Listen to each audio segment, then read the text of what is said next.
Yo! Wow. There you are. What an intro. What up? I haven't seen you in... Whoa, look at that. We can touch each other. How long has it been since the studio we've been in this? I don't know the last episode. If someone could guess the right episode, put it in the chat comments. I'm curious how many people would know what the last episode was. I don't know. It was well before pre-COVID because you lived in California for a while. Yeah. And we did episode 1 here. We did, which we just had our 3-year anniversary the other day. Yeah. Thank everybody for the birthday wishes. Episode 1, episode 104, with a very special guest. Super special guest. This is one, too, because we tried doing our guest, Jimmy Shuda, during the pandemic and everything, and it never worked out. But I think it's for the better because now we get to have him in person. He's going to drive up from Philly to the slums of Shaolin, and now we're going to be here having a nice little chat together. It's beautiful because I asked him, we asked him to be on like a couple months ago. Yeah, exactly. And he was like, I'd prefer to do it in person. So no. So we're like, okay, cool. So probably it'll happen never because we didn't know what was going to happen at that point. But, turns out a couple months later, here we go. We have him live and it's perfect. Very stoked for it. Me too. And I just like being back here. This is like where we all started. This is cool. It's perfect. I love it. Thank everybody for watching, tuning in. If you're watching live, tell your friends. Let them know to come in. Come join us. We're going to be here for the next couple hours. That's right. We're just hanging out. That's it. Yeah. Well, I'm going to do it. Here we go. Here we go. It's the spiel. Please, if you don't already, if this is your first episode, maybe it's your 104th episode. But if you're joining us now for the first time, please follow us on all of our social media platforms. We have a Facebook. You can go like. Go to our YouTube page. Give us a subscribe. Hit the subscribe button. Hit the notification bell. So when we have a live episode, you can get an alert on your phone. We have an iTunes. You can give us a 5-star rating if you like what you hear. Give us a review. All these things help with the the algorithms, everything you do. A comment on YouTube. All those things really help us. And also go to our Instagram. Give us a follow. We also have a Patreon. With our Patreon, we try to do exclusive content. We have Inside Outs. We have 3 pieces. We do sections with our guests. We watch their old sections and we do commentaries on it. And we're trying to add more stuff all the time. So if you want to become a Patreon member, it's as low as, is it $2? $3. It's $3. Okay, $3 a month. And when you become a Patreon member, we do a monthly giveaway every month and a drawing. And if you win that, you get something from our store, a shirt, a mug, one of those things. So please become a member of our Patreon community if you like what you're hearing. And that is the spiel. I had to show off the shirt and the mug for everybody who knows. And feel free to check out our online store, jumpstreetpodcast.com/store, where we have a bunch of shirts, hats, and mugs. And it's a good way to support us and rock some Jump Street gear. But we have Selwyn Briggs in the house, too. Shout out Selwyn. Briggs. Getting more Philly heads in the house. That's it. We have a WTF of the week, too, which we will get to right now. And a WTF this week comes to us from Levy Van Ryn, which has a clip from the current Plastic Pushers video. What do you call that? I would say that is a 270 dark side, front side on an underbar. Yeah, it's a long name. Yeah, 270 dark side, front side, right? I think. Underbar. On an underbar. On an underbar. Okay, that's what you were trying to say. That's a lot of stuff. On an underbar. On an underbar. There it is. But that's an MBD, right? I've never seen that happen before. Damn, shout out. And everyone check out Plastic Pushers, too. Ridiculous video. Insane. That's such a good movie. Shout out to everyone in Holland and everyone who's a part of that. And shout out Levy Van Ryn. I hope I'm saying your name right, Levy. Levy Van Ryn. I hope so. Well, I'll take the hit for that because I'm the one who butchers everyone's name, so I'll take the hit for that. We also want to shout out our sponsor for this episode, Blank by Rollerblade, who's going to have a lot of cool products coming out later on this year. Everybody check out Blank on Instagram at Blank Rolling Products, and we're going to play a little clip for you from the guys at Blank.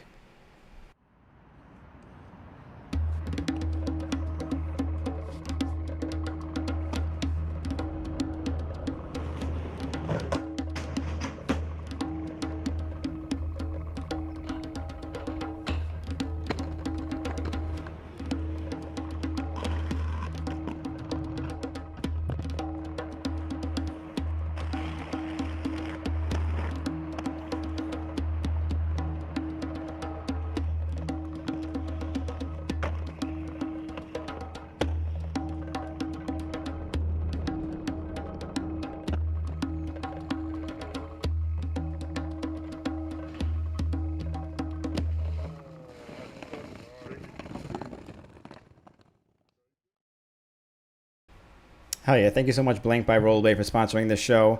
Everyone give them a follow on Instagram at Blank Rolling Products, and there's a link in the description of this video if you're watching on YouTube. One more thing I want to say before we move on to our guest.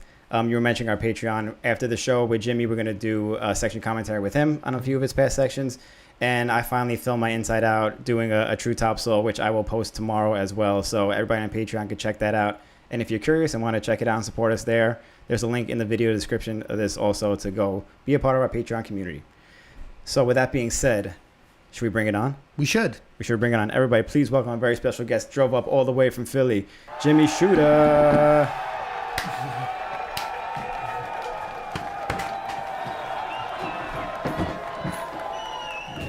Oh, I like the cheering. You got the cheering going, dude.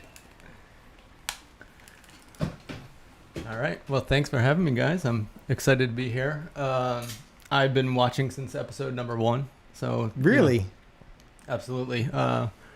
Always joining in on the chat, as I think you guys know. I'm a Patreon supporter.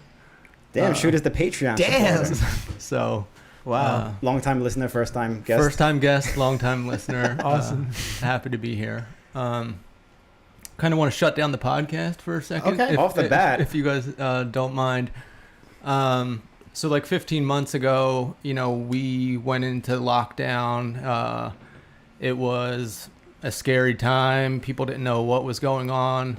And I just want to thank you guys. I want to thank Dave Payne. You guys provided community and a sense of safety to a group of skaters, and it was awesome.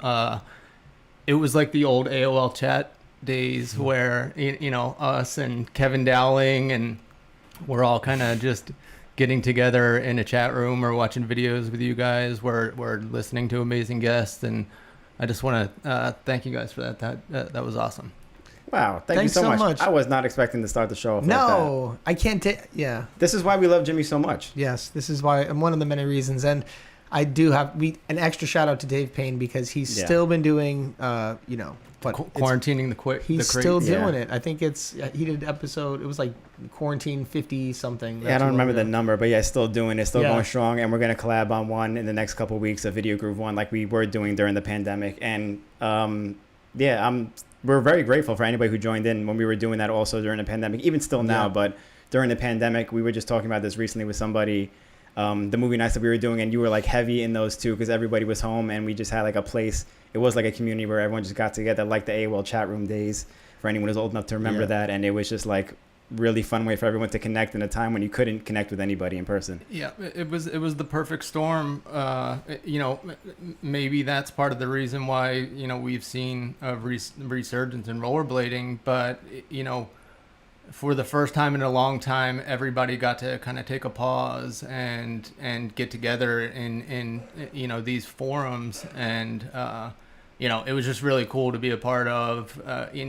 Some of those quarantining the crates, we had So a couple good. hundred people there. Yeah. I know, Just it was like sick. jamming out with Dave, and everyone just like making random comments on the side, and And going through like memory lane with like all the music Dave plays. Like he would coordinate a lot of the music with some of the videos we'd have on movie night from like the old VG. So he'd be playing like a lot of that era music, which is so nostalgic to so many of us. And like us being in the chat room like situation is also like that nostalgia. So it's just like a time machine when having that experience. But I think also like during the time, like since we're acknowledging all this and can't take all the credit, I think like people like Biz like did a lot like with his weekly show, This Week in Blade, and that just going on, just like having something to look forward to every week when like you're locked in the place, and getting news and getting like creating that community sense. So big shout out Biz, Wax Toaster. Jason Andriata was doing that too with his podcast also.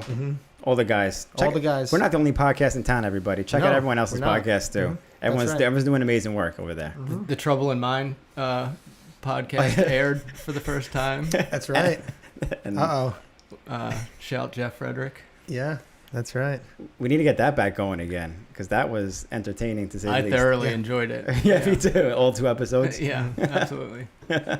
But like I said, it was just it wasn't a fun time for a lot of people, and it just goes to show, like, every time something bad happens to someone in the rollerblading community, you see everybody come together, and that period of time, I think, really exemplified what the rollerblading family is. Mm-hmm. Absolutely. I think, skating community is one of the best communities in the world. I think our community just such a inclusive, like, especially like, all the way back to the thing with Rob G, like how everyone came together, and all the times when it really matters, just people come together to come, to help everyone or help people in the community when they need it. So love this community.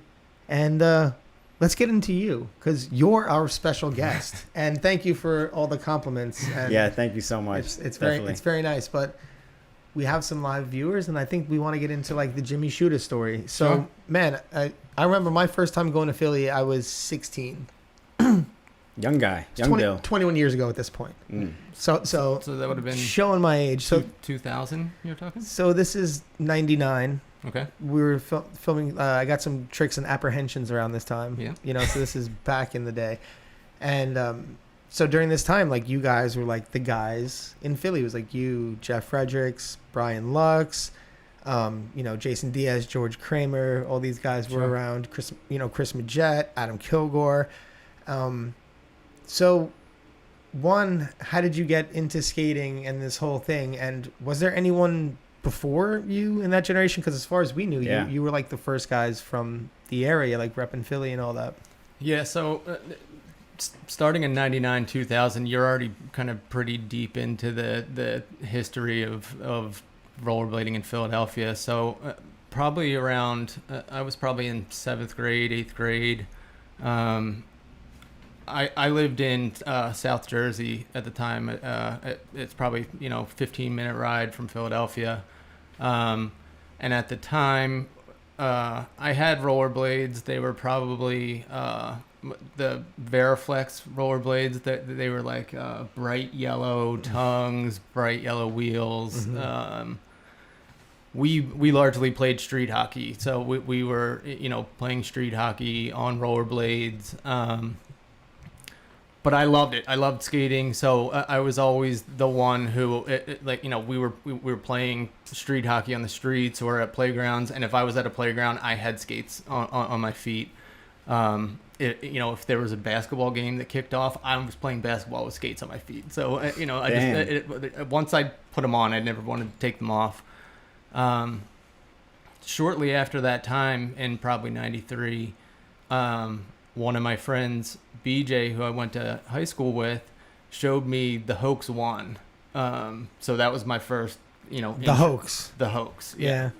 Wasn't even called the Hoax 1. It was just the Hoax. Back then, it was the Hoax. Mm-hmm. It was the Hoax. Yeah. I can picture the VHS cover clear as day. The video features Arlo with a halo haircut, with devil horns haircut. Yeah. Brooke Howard Smith, falling uncontrollably on anything he tried.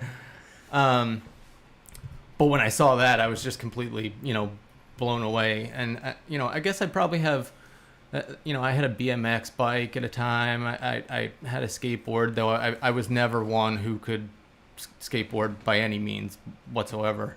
But so I guess I was always somewhat attracted to kind of alternative sports, because I always just remember like having those things around. But when I saw the Hoax, that was it for me. I knew, like, that was something I wanted to do. That was something I wanted to be involved in. And probably from that point on, I was skating almost every day. Having skates that weren't meant for, tricks, aggressive or inline skating or anything like that. But so, you were just finding things to do, jumping off of, 3 stairs, whatever. And then I remember my parents got me a new pair of skates, and they were like some Oxygens, but not the Argon like aggressive skates. They were just like a pair of like rec Oxygen skates, and I remember breaking them within like days of having them, and then convinced them to help me get some rollerblade TRS Lightnings. And then we had a skate shop. It was a ski shop by us called Dan's Eisen and Quigley, who was like mostly skis. Snowboarding was starting to come around at the time, was starting to get popular, so it had snowboards there, and it had different kinds of rollerblades. Whether there might have been, I don't even know if the Chris Edward, like the Tarmac CE, was available yet at this time, but they started to get like parts in to be able to kind of build your own aggressive skate. So after seeing the Hoax, I probably saw the Hoax not when it first came out, because I remember shortly thereafter the Hoax 2 came out, and there was one of their stops was Dan's Eisen and Quigley. So we went to see the Hoax 2 tour at this, this place, Dan's Eisen and Quigley. Every once in a while we would go skate there because they would have like a quarter pipe set up and maybe like some launch ramps and stuff. But no way that the Hoax 2 tour is going through Philly, and you heard about it? So this was in Cherry Hill, New Jersey, at some ski shop. So like, Okay. I have that wasn't even really Philly then. No, it wasn't. It Just wasn't really, outside. It's probably 30 minutes outside of Philly. But so you can actually see me in the Hoax too. So No, really? the kids who are outside of the RV chanting B for B Harden when he comes out and he does the cones backwards, me and my friend Brad are two of the kids out there chanting B, and this was the place where like Arlo did like the 540 over the car and whatnot. But so, between seeing Hoax 1 and or the Hoax and Hoax 2, we were, fully hooked at the time. Probably, I'm probably screwing up the timeline here too, because before we did the Hoax 2 thing, I had already started skating Philly.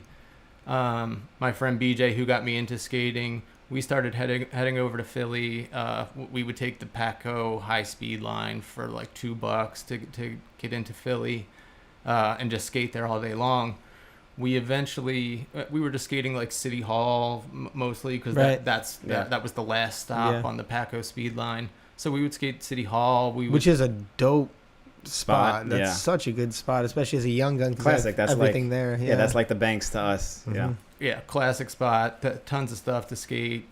Eventually became a bust, and then they ruined it. Like they ruined Love Park, and it's basically unskateable at this point. But so we would skate there mostly. We would maybe venture our way down to Penn's Landing, and then someone told us about skating the University of Pennsylvania. So when I'm probably 13 years old and we would start going to the University of Pennsylvania, that's when I met Jeff Frederick and crew. Some guys we would always hang out with, like Danny DiDonato and John Rowan. Probably some guys that were like in some of Majet's early videos. But so once meeting them there, like, we started getting an established crew. We just like, I've heard the stories about New York. It's like nobody ever called each other or had a plan. It's just like Meet up. You just met, that's where you went. And, next thing you know, there would be 40, 50 people there. Yeah. And you would just have these huge meetups, and we would skate from the University of Pennsylvania to City Hall to Penn's Landing and back, which like you would never do. Yeah. Of course not nowadays. This time. I mean, like you would just jump in a car and go from spot to spot. But Right. we're skating hard, and then we're skating 40 blocks in between places to go from spot to spot. But that's what we did from the age of 13 to probably 17, to where we graduated high school, where that was our lives. I know when I was a freshman in high school, which would have been probably 94, 95, I was still playing baseball at the time, and that I guess they were like short on players. So as a freshman, me and one other kid got put on the varsity team. We were the only two freshmen that were going to be on the varsity team. And I remember having to tell the coach that I wasn't going to play baseball anymore, that I basically quit baseball to skate full time. And What was his reaction? I'm so curious. Sorry, coach. I mean, it's hard to remember at this point, but just thinking back on it, to Son, are you serious? you know, Yeah, exactly. Are you talking about rollerblading? You're telling a varsity baseball coach Right. who has been a varsity baseball coach for his entire life. He's putting 2 freshmen on. Right. Right. Yeah, he's going out on a limb for you, and you're just telling him, "Sorry, find somebody else. I'm going to go 'Cause you're gonna rollerblade." rollerblade, Right. yeah. You know, it doesn't compute. I'm going to pursue my rollerblading dreams. Sorry, coach. But you know, If only he knew. Only you knew. but that's how into it we were. Where that's all we wanted to do. I was never someone who drank in high school, where you know all of my friends largely were drinking. We were out skating. You know, we were. I don't know how my parents let me do that at 13, 14, 15, 16 years old, to just like be like, okay, I'm going to Philly for the weekend, and like we would just stay at each other's houses and everything. But you know, I guess they trusted me enough to where, you know, we were doing something we were passionate about, and they probably didn't understand it at the time.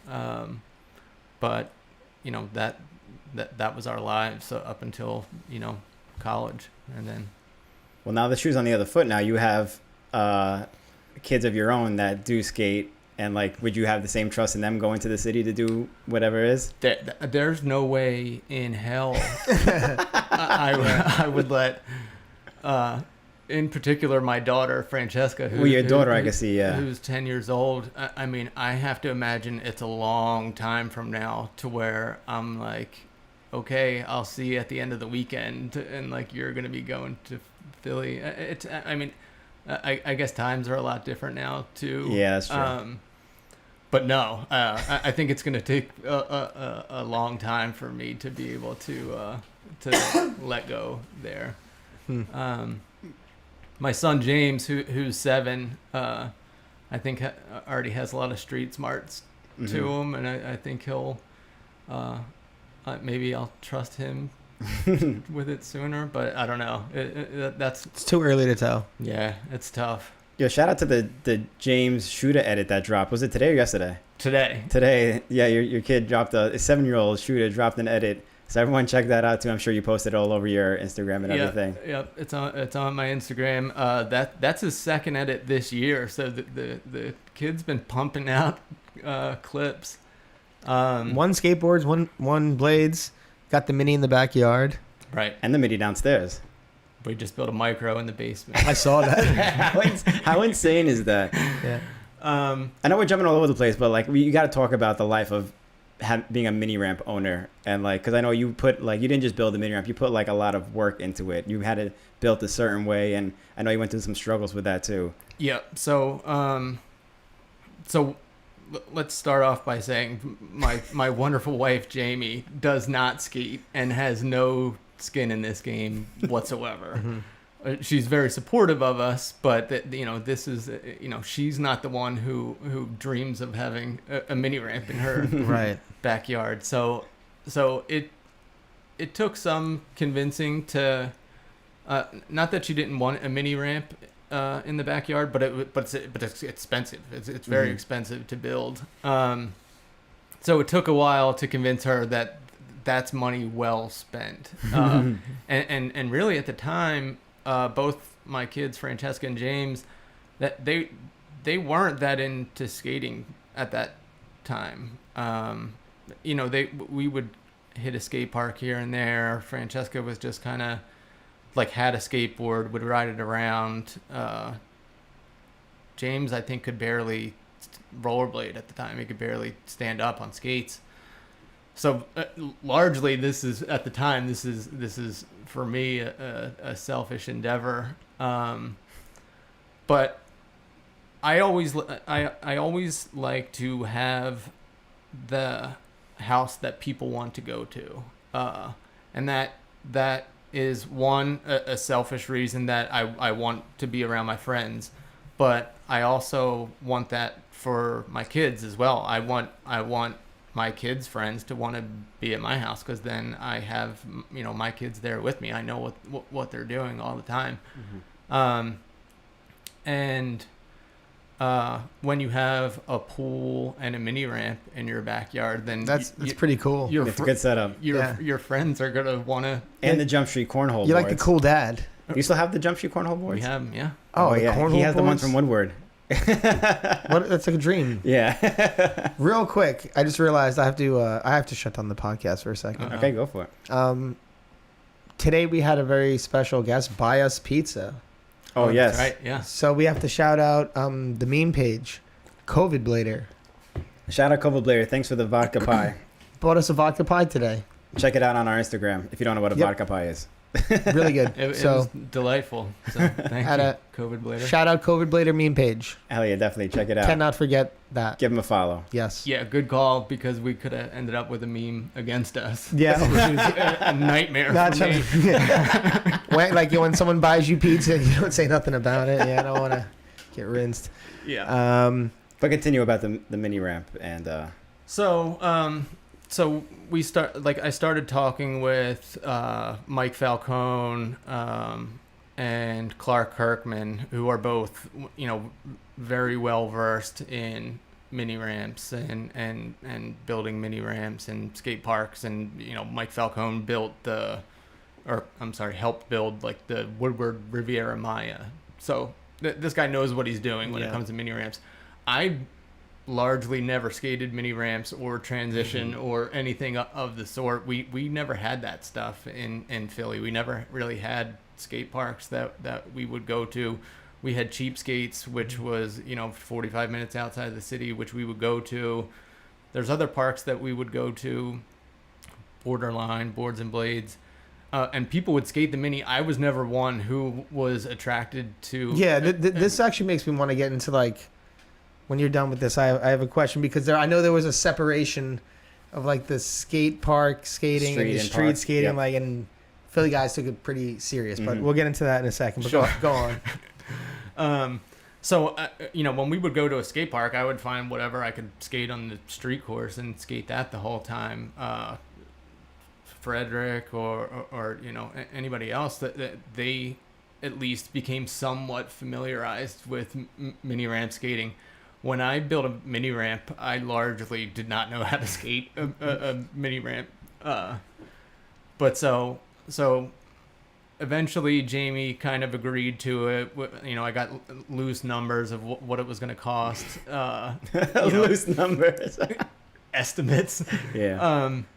But so somebody at one point convinced me, like, it'll be a good idea if you kind of level the surface and put 6 inches of rock down before you start putting wood on it, because it's just going to last longer. It's going to dry out faster. It's just going to increase the life of it. So I have a landscaper that we've worked with in the past, so I reached out to him to get an estimate on what the cost of this was going to be. So he came back and it was $2,000, which to me was reasonable. To if you're gonna get however many extra years out of it, I think a $2,000 cost up front is probably worth doing. So we went on vacation down in Stone Harbor, New Jersey at the time, and while the landscaper was working on it, he essentially was supposed to dig out dirt from one corner, put it in the other corner, level things out, and throw some rock down on top of it. Super easy. We got home from being on vacation, and I remember it was raining quite a bit at the time. We had 2 tractor-size tracks going across our entire front yard, which our front yard is pretty long. There was 2 12-inch deep ruts of mud going through our entire front yard, then across our entire backyard to where the half pipe area was meant to be. I guess when they started digging, they ran into some concrete and rebar, and just there was no just moving dirt from point A to point B anymore. Now they had to haul all this stuff away. We ended up needing to get a retaining wall put in, along with, just getting all the stuff hauled out of there. It took a very long time. Our yard and lawn looked awful. Jamie was, not happy about it whatsoever. And the $2,000 quote turned into like a $9,500 bill. So Damn. so this is $9,500 Without the ramp even there. prior to one piece of wood being purchased. So that was a tough pill for Jamie to swallow, and I felt terrible about it too, because like I said, I understand the fact that Jamie is doing this for me, and in part the kids, and in part friends of mine, but that's still a tough pill for her to swallow. Yeah. She eventually got over it, did it gracefully. That's a trooper right there. Yeah. And then Straight up. it was time to start buying the ramp. wood. So it turned into an expensive project. I would do it all over again after seeing people say to me like, oh, you must be on that thing every day. Our schedules between my kids do different sports, and I work, my wife works. We're not on it every day, but we do use it. And to see the level of progression, both Francesca on a skateboard and James on rollerblades, I would do it 100 times over. Right. I think well worth it. That's cool, man. Yeah. Yeah, that's really... You live in the childhood dream right there, because everyone always wants a mini ramp in their backyard when they're growing up, And it's just like, you finally get to do it. Your wife approved of it. It was expensive, but, you committed to it. It's worth it. And now your kids get to reap the benefits of it also. It's like a family thing. Yep. So thank you, Clark, for all the advice, and Mike Falcone. He was the mastermind behind the building of this. And anybody that comes and skates this thing or sees this thing is like, this thing is solid. This thing is built perfectly. And that's all Mike Falcone. Quality ramp. And thank you, Jamie. And thank you, Jamie, for the approval. For allowing this all to happen. Cool. That's a cool story. I know we jumped around a little bit. I want to jump back for a second because there's a lot of things about Philly back in the day. It was a pretty strict crew. Like, there was rules. Like, and these guys enforced the rules. Mm-hmm. It was no negatives in Philly. We've been through that. Yep. Was that you? Jimmy for sure. No negatives in Philly. And I said that to you, right? To me. Yeah. Was that your first trip to my Philly? first trip to Philly? Yeah. He's like, okay, First good. trip to Philly, Well, good. I did like a negative star grind, right? Porn star grind on Black Solomon's at I think it was UPenn. Mm-hmm. And he was like, no negatives in Philly. And then Murder went up and did like a negative mistrial. Why do we do negatives? We do whatever we want. But they were like, grab the tricks and stay fakey. So I'm curious to not know about the rules, but like I was also saying before, there was a really strong distinction. Like I think this goes along with the rules that street skating, there was a separation back in the day. People didn't really do both as fluently as there are today. Like, I think it's most people who can skate street or skating park and are able to, but back then it was like street skaters, X Games, contest skaters, and it was like the street skaters were always like the core guys, and like, that's whack, dude. That's, 100%. That's whack. We hated on anything park related possible. Right. So Brian Lux, we met through Cheapskates, and just by the mere fact that we met him through Cheapskates, we still refer to Lux as a park rat to this day. But to talk about some of the Philly rules that came about, because when it it happened over time, and it didn't happen intentionally. We weren't creating the Philly rules because Philly was all we knew. We were just these were the rules. What you live by, yeah. They're good rules. I like the rules. Yeah. I mean, but I also like breaking the rules. Right. Well, yeah. So I think that's a great point. But so, like you said, it was largely Jeff and I and some of the guys who we originally were skating with. where we came up with these set of rules, and Jeff and myself, and we're two very different people. Jeff can be very loud and boisterous, and Yep. but I think the things that we have, Love Jeff. Shout out Jeff. love the kid. He was the best man at my wedding. Nice. You're gonna have to share some Jeff stories with He's us out there later Muay on Thai tonight. fighting So- now. I saw Is he? he beat somebody's ass. What? Yeah, and he's out there fighting in like a in a Oh, ring, shit. in a ring. Yeah. Damn. Very impressed with the like roundhouse kick that he did. But I like I'm just to, saying, I don't like, say the wrong thing to him. That's all I'm gonna say. I like to point out that guy had a pretty flappy midsection that he beat. But A flappy. I didn't say it. I saw the roundhouse. I don't want a piece of that. Roundhouse I don't want a coming piece your of it way. either. I told him specifically that I would never want that to happen to me. Nice. But I think the things that Jeff and I have in common are the fact that we're perfectionists in what we do, and we value that, and we strive for that. So when we originally came up with the ideas of having to grab your tricks, having to land fakie or spin out, not doing negative tricks, it's one, we saw it as that's the way that it should be done, that's the way that it looks good, and that's the way that we like doing it. But also at the time, the people who weren't doing it that way were not making it look good. There was not negative tricks that looked good. There was if people weren't grabbing backslides, it was because they were going to die doing a backslide and couldn't get their leg up to grab it. So Yeah. That is true. There was a time where like you grabbed every trick. Yeah. Freestyle wasn't a trend yet. Mind game Well, didn't come out yet. not even that, but like he said, if you're seeing it like that, it's just maybe a little bit more out of control because during that time it was a bit more. It wasn't like like now where the people who were doing the no grab backslides they can grab it, but I think then it was like it couldn't do the thing because it was such an early stage. Yeah. And so it's like, this is the way. This is how you do it. So right, maybe a different time. So at the time, we viewed that as the only way, and we were vocal about it, as you know,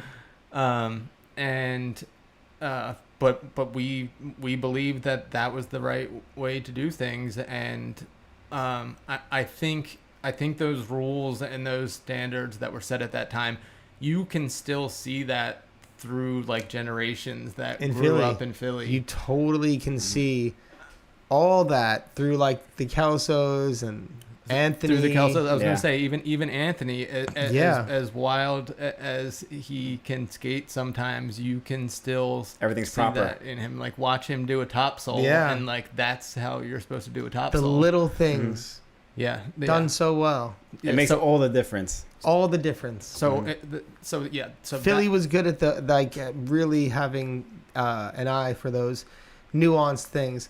I think it was a little tough, but I also skating back in that time was pretty. The older guys in New York weren't as like welcoming, like, oh, come skate. I was gonna say the same thing too. That was just like a thing in the '90s. I think everyone was just hard on each other. It was just hard. Yeah, harder. Yeah, and I love that skating is really accepting now, and we see it later from like a mile away, and we're like, hey, dude, come over here and skate with us. Yeah. But it wasn't like that back in the day, and Not there at was crews trying to like make distinctions between other and like no, we do it like this, and so that's kind of cool. Yeah. If you keep put it in context, Yeah, of course. But I think like you said, those nuances are what it's all about for me. Me too. I live off that stuff. I love seeing those things in skating. To me, it reminds me of graffiti artists. So, our culture of rollerblading has become small at this point comparatively to some of the other action sports or whatever you want to call them at this time. No, but so what world you live in? But so a really good graffiti artist who does a tag on the wall, not who does a mural, someone who does a tag on the wall. Most people can't read what that thing says, except other graffiti artists. So they've created this this language that you can only understand if you're part of the culture. If you're part of that culture, and I think that has these small nuances that have grown from things like the Philly scene, but people have kind of taken those, Colin Kelso always likes to quote rappers. So it's the whole like guru thing where it's like we have certain formulas, but we update them with the times. So you see, Colin's like a hip hop scholar, by the way. Yeah, he's just like, he's a hip hop scholar. He's a VG scholar. he's a scholar out here. Yeah. But so, those nuances have kind of grown, and now, we've created this language. And I know like there's other, old head bladers that get hated on because they look at skating now with blind eyes. They can't, right. they if it's not a hammer, they can't appreciate it. Mm-hmm. I'm not one of those people whatsoever. Because to me, watching, some of the videos that the Kelsos put out, with people like, not only those guys, but with Patrick Ritter, with Alex, they've learned to then, accentuate those nuances even further. Yep. And, I get it. I watch these videos and, whether it's mushroom blading stuff, whether, it's basement stuff or whatever, I understand their language and completely appreciate what they're doing. So it's cool to like not be the old guy that's like back in my day. It was like I remember that when I was like growing up, like listening to like whatever music I was listening to, right, of course. And like my mom, who listened to pretty good music, she was still like I don't get this. Like, I was a little extreme. It was like Metallica and all that garbage, all that stuff. But so just the idea of being like that, like, oh, these chicks. So it's good to like try to like be older and make an effort to understand what's happening or the language that the younger kids are speaking. But I remember when like Colin first started trying to like not grab his tricks, be like kind of defiant. Obviously, like he was able to grab his tricks and do things within the rules, but then those like, it's kind of like that quote, like, learn the rules so you can break them properly. And just the that approach and how far that's been able to go, because there were like a lot of no-nos in skating that are, you see people doing more experimentation now. That's like super fun. Like I love seeing like all this Womp stuff. Like we have Parker Richardson out in New York right now. Shout out Parker Richardson. And all that like Womp stuff is like super cool because it makes skating fun. Yeah. And it like opens a whole nother door of what you can do. So it's cool to see like you coming from this place where you're like one of like the strongest enforcers of the rules to like being able to also like appreciate like the new nuanced levels of blading today and in these days. Yeah. Right. But so I don't I don't want to seem like I'm soft on the rules either. I think there's still standards that need to be upheld. Right. Yeah. And it didn't happen overnight for the Kelsos, and those two will tell you very much so that we gave them a tough time when they were first coming up, because we were seeing videos of Colin and he did a citric acid, which I don't know if you know what a citric acid Colin is. did that? I know what a citric acid is. It's where you're doing like a negative describe acid. it. Go ahead, describe it. You're doing a negative acid, but your acid foot is back around the other way, the wrong way, and like there's just no way like that. No one's ever gonna make that trick look good. There's just no way. I want to challenge that, but okay. I feel like I don't remember Colin's clip actually doing it, but I feel like how could he do it and not make it look good? No, it was because this was so long ago. This was like way back in the before day. This was them on on some like little ledge, Grammy style. Abington. Yeah. But us giving them a hard time, as you know, in Philly, was never from a hurtful place. Right.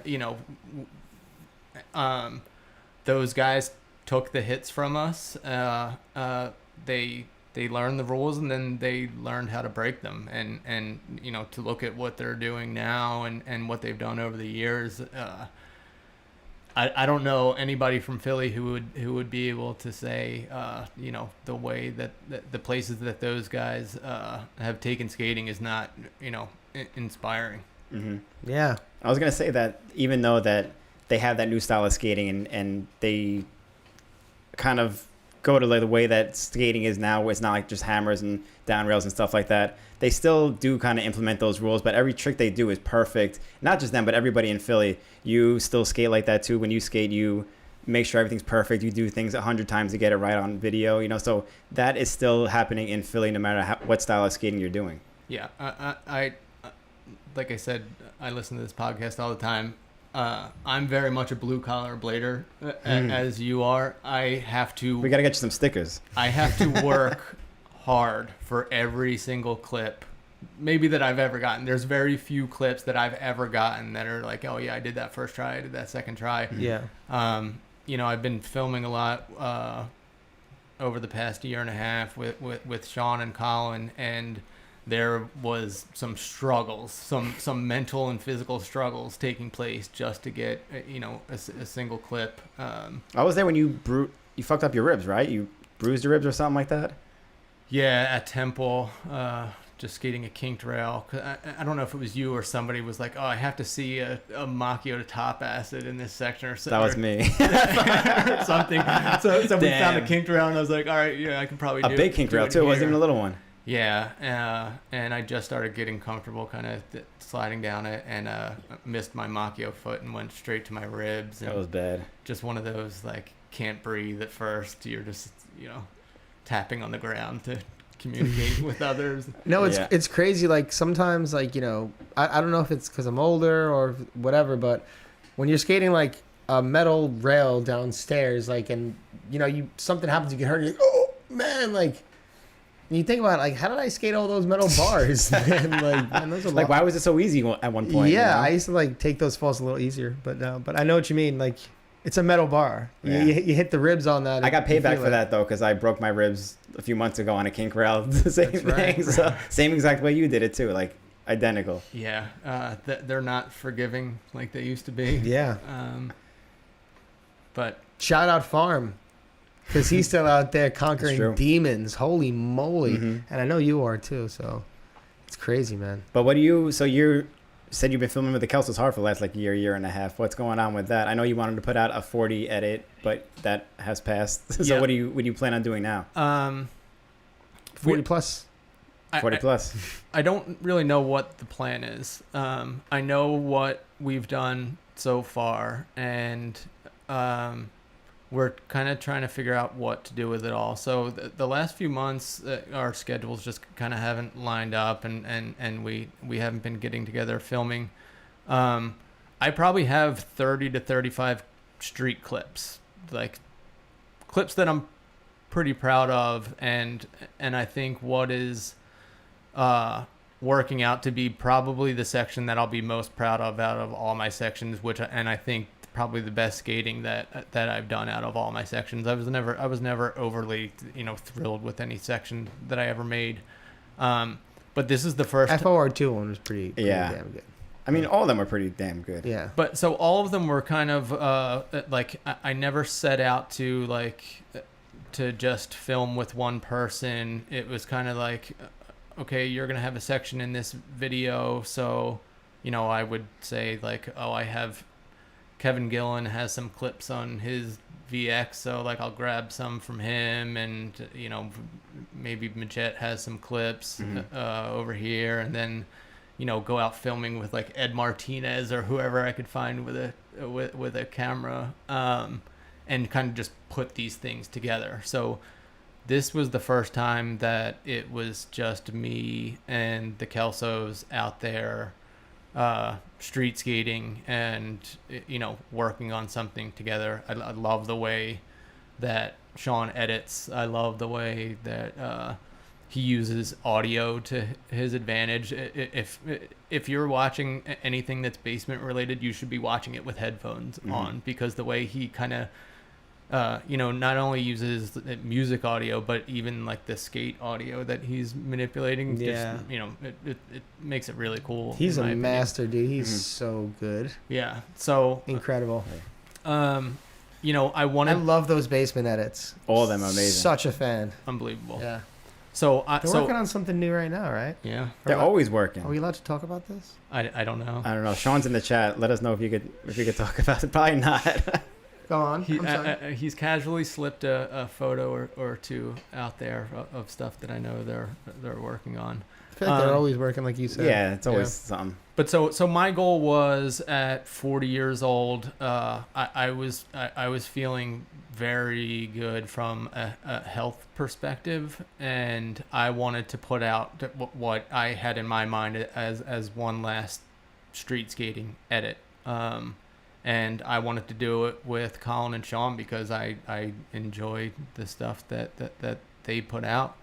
And Sean and Colin were completely into the idea, and we started filming together. We would go out a lot with Anthony Marchione and Dan Chuck, and just kind of go out street skating. And there were days. Yo, shout out Dan Chuck, Dad Chuck on Instagram. That's my boy, dude. He wants to Dad keep your Chuck. mind free, bro. I respect my boy. Yo, think for yourself. Shout out Dan Chuck. I love it, man. So we would go. We were going out quite a bit. There were days where I got 3 or 4 solid clips in a day, which is more than I've ever got. And also I haven't had 35 clips in hand in a really long time. They skate Kensington, Philadelphia, quite a bit, which is a neighborhood just north of where they live. And Kensington is It's kind of a rough area, right? it's essentially the heroin capital of the world. I don't know if the world, but the country. It's like one of the top heroin. It's exactly where the Kelsels belong. It is it's a third world country when you go through. It's incredibly sad what is taking place there. And if you drive through it, walk through it, skate through it, you kind of don't believe that it's America. They skate there heavily. There's great spots throughout it, and they're masters at kind of finding just random things on the side of the road. So we were skating there pretty often, and I got to the point where it was just kind of depressing to go there anymore. We were, I would be stopped at a stoplight to see some guy inject heroin into another guy's neck, just standing there on the corner, just people half dead on the streets. And you have kids walking by and walking over this mess, and as a father, it's probably rough. It got to me, after weekend after weekend of doing this, it got to me, and I was like, guys, I need a timeout from this. We either have to skate somewhere else. I just need a break from this, because change of plans. We're shooting the whole part in my mini in the backyard. I can't deal with this. It's a lot. And we grew up skating very rough neighborhoods in North Philly and the surrounding parts, but this is a completely different animal that's going on, and it's sad to see, and it just became too much. So we kind of just took a break from filming. I got to look through everything we have. In my opinion, I have too many top soles. So I was like, okay, now this is the first time I'm seeing everything together. I want to get 10 more solid clips that aren't top soles. And I probably have I've chipped away 3 into that at some point. So I'm close. I'm disappointed that I didn't hit the 40 target that I was going for. But are you done or no? I want to get a few more. So we can get 40. Yeah, we're You're almost there. Yeah. Well, I'm 41 now. Oh, so we gotta get 41. Yeah. 42. That extra clip might kill you The extra bonus. when you're that old. Forget about it. But I want to make my first street section that I'm completely proud of. And if I rushed it and put it out, then I'd still say in the back of my mind I'm doing too many top soles, even though it's on completely different, random obstacles.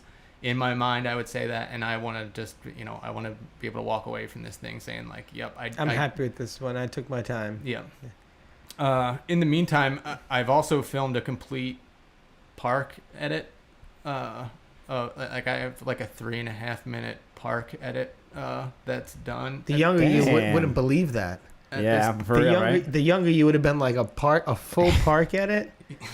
What do you think the younger? Listen, it's tough mentally and physically to skate street Right. these days. It's hard to. It's incredibly. I've had, like I said, there were days I got 3 or 4 clips. There was days that I was out away from Jamie and the kids all day long and didn't get a single clip, and it's incredibly frustrating. It's also super daunting at this point to get kicked out of a spot. It's very stressful and frustrating these days for us adults who have, like you, work a 9 to 5 to have 2 days a week or maybe even 1 day a week or every other week to go skating. You spend that whole day looking for spots and then you get kicked out. You can't even get a clip or nothing like that. And it's perfectly understandable that people skate parks, whenever they right. can. Yeah, there was days that I came home mentally defeated of, we're driving around North Philly and Kensington all day. And, I like you said, I get 1 day a week maybe to go skate.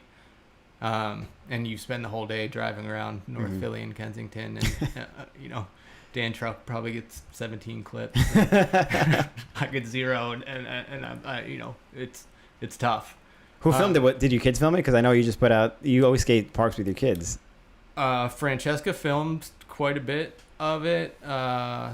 Then Lucas Friedrich filmed some of it. My friend Joey McKee, but I think Frederick filmed some of it. It was kind of just like I have a camera with me, whoever I'm skating with at the time, just kind of pass it along and try to get something. But so my problem is I don't know what to do with these things. Like I don't know how to navigate What do you these mean? like digital Files, digital video files. No, just like what do you do with it? Like, so I posted, so I worked a year on this thing, and then I posted on Instagram, and then it's gone in 2 days.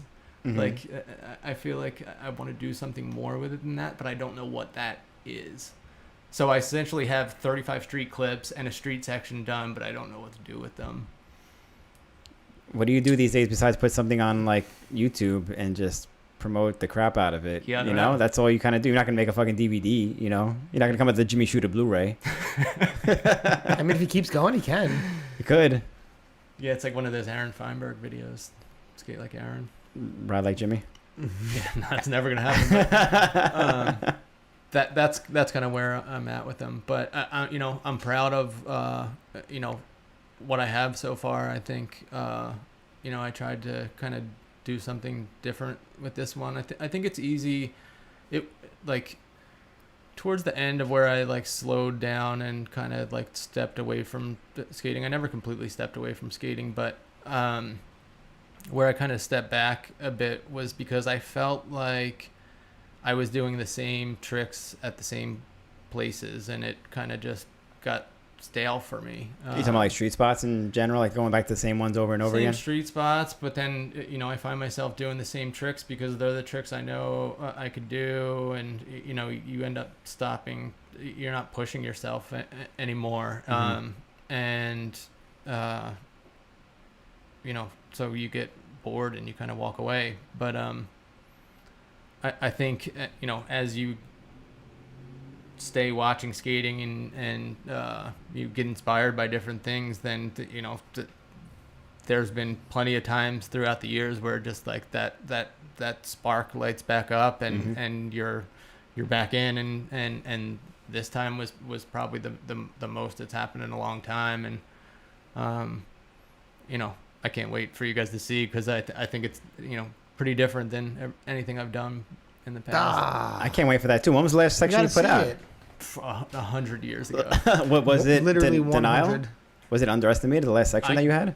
I guess it's underestimated, probably. What was that, like 03, 04, Yeah. or something like that? Yeah. Jeez. Yeah. Almost 20 years ago. I like also what it kind of goes back to what we were talking about before about like the COVID times where like we were all getting together and like we united as a community in a completely different way. like on like a micro scale of that, like us and I remember Abdiel during that time, we were all talking about filming a section. Billy, you were the only one that actually came out with your section so far, but so you're the only one to follow through with it. But like us, like I remember we were sending clips to each other, and like Abdiel too, we were like all sharing stuff to each other, like motivating each other to go, and it was like a weird way that we've never really motivated each other before. It wasn't like a physical way of showing clips like in person, something like that. We would like text each other footage. Like you would send me a clip of you or like a picture, and then same thing with you, Shuda. You like take a picture, like, oh, like I just did this, and I would tell you vice versa. Abdiel too, and it was like a whole another level of being able to motivate each other, and especially because none of us have had sections in years and years, so like it's kind of cool that we all did that together. Yeah, Abdiel hurt his ribs as well twice, I think, when he was filming for that. Damn, we all fucked our ribs up, yo. There's always some injuries, you know, getting older. Your section was amazing. Yeah, for real. Unbelievable. Thank you. There was no holding back with that. Thank you. Yeah. We got to work on our part now. Yeah. I can't wait to see it. We're a quarter of the way there.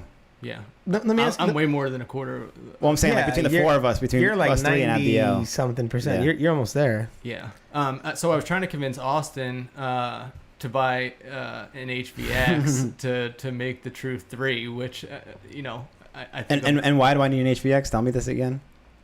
Because that's what Sean said. Exactly. That's the rules. Because that's what Sean said, and Sean makes the rules, so it has to be an HVX. That's and you messaged me that, and it was like a week before that, I literally sold my HVX. Yeah. Because I haven't used it in forever. I thought that would have been a great way to kind of come out with a part. Oh, of course. To be part of a larger, more. Is that why you were pushing that so hard? That's I didn't realize that. You were like pushing the shit out of me to get an HVX like every day. Let's just do it. He's got his part almost done. Oh, so you're done. We just all got to play catch up. Yeah, my work is largely done. So if you can wait like 2 more years for us to film our parts. Yeah. Get 7 clips in 2 years. Should be. We can't mention the True 3 anymore because people are going to start commenting they want to see a True 3. Yeah, probably should. I mean, give the people what they want, I would love to. It's kind of difficult these days. Let's talk about running real quick. Yeah. Just because you got into, I think, running throughout the pandemic, right? No. Before that, actually, prior to the pandemic. So also largely when I really had to back out of skating hard, I started having some pretty severe lower back problems. Can relate. Yeah. So I mean, there was, and it would often happen skating, and it would be humid weather or whatever, dehydrated, and we have to talk about that story, by the way, of your back.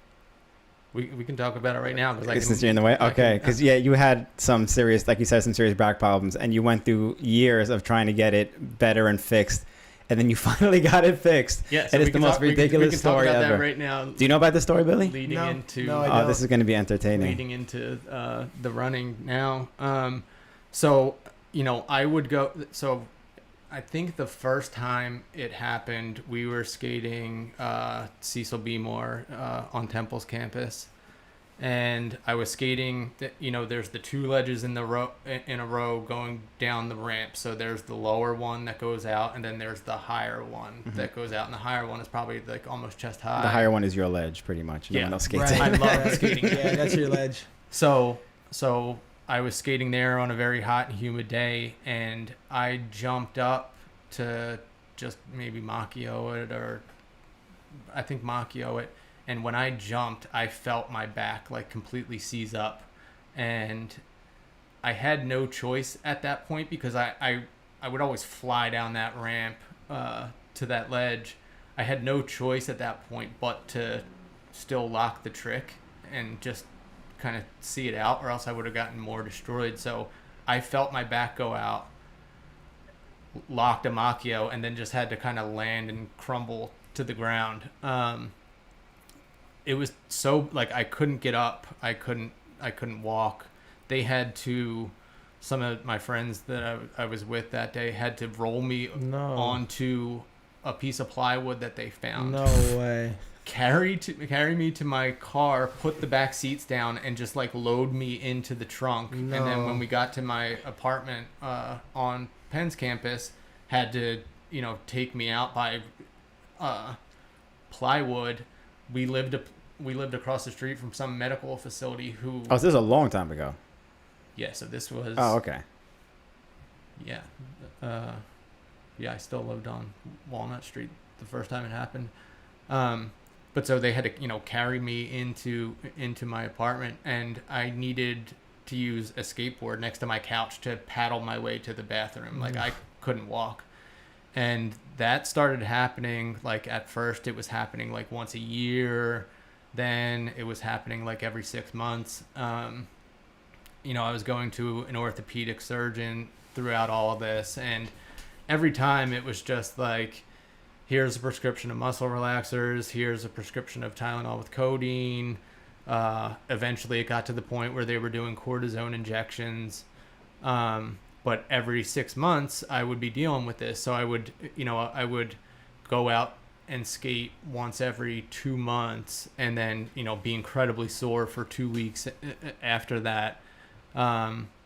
But at the same time, we were getting through with college, and everyone was still drinking and still eating super unhealthy, and it was just gas station food. Just Wawa. that Right at the 7-Eleven. cheesesteaks, and just a vicious cycle. Yeah. And ultimately, when you get into your 30s, that catches up with you. So, and the way that caught up to me was through my back, and it got to the point where it was going out every 4 or 6 months. And it would just be the same thing, like muscle relaxer, Tylenol with codeine, cortisone injection, and see ya in 4 to 6 months. And I kind of thought that was what was going to be the rest of my life. And I had my daughter. We still lived in South Philly at the time, and then we moved out to the suburbs of Philadelphia, and I was going through the same vicious cycle for years, and gaining weight, and still, like, not treating my body the way you should treat it at that age. And I started to get frustrated that it had probably been 4 years since my orthopedic surgeon had looked at or touched my back, outside of, like, putting an injection in it. So, like, I got to the point where it's like, you're not treating me, you're just maintaining, prolonging, kind of. Like the only path for me at that time was that I was going to have to get surgery eventually. So it got to so I got to the point where I was about to be going on vacation. I surf, so I was gonna be surfing the whole week on vacation, and my back went out. And it was like, I wait all year long for these vacations. I work all year long, and now I can't walk. Someone happened to mention to me that a friend of a friend goes to this guy who is awesome. Has a more holistic approach to things. They referred to this person as a witch doctor. I still refer to this person as a witch doctor. I still see this person to this day. And oh, do you really? Yeah, I didn't know that. So they told me about this guy. I was willing to try anything at the time, so I got an appointment with him right before I went on vacation, and they warned me that it's not going to be your typical doctor experience. But like I said, I'm willing to try anything at the time. I drive to this guy's house. He operates out of his house. The end of his private driveway is 2 pillars, which I think had, like, white rabbit statues on them. I pull up to this guy's house. There's a black cat lurking around outside. So, I'm texting Jamie, like, hey, this is the address. Like, if you don't make it back. If I don't make it back, like, this is where it all went down. Yeah. So I go into this guy's house, and he is just... he's talking to me. He's asking questions about my history, about, like, what got me to this place, and Sounds like a good doctor already. So I was there for a total of an hour and a half, and probably at least a half hour of that was just talking, and seeing kind of, like, how I got to where I was. And he eventually, he has like some sort of massage table, and I guess it's officially called like active release therapy that he does, although I'm not entirely sure. But he It's essentially like chiropractor stuff. it's maybe a little not, bit. but it's not like cracking No. and things like that. So he's like digging into, like, he'll be digging his fingers like deep into your hip flexor while stretching back on your leg and like yelling at you to surrender. So Why he was yelling at you? yeah, I mean, he wants you to You need just to relax so it could happen. relax so he can, manipulate you to the Yeah. point where it's gonna do some good. What I can say is that I was barely able to walk into his office that evening, and I could have gone surfing that night an hour and a half later.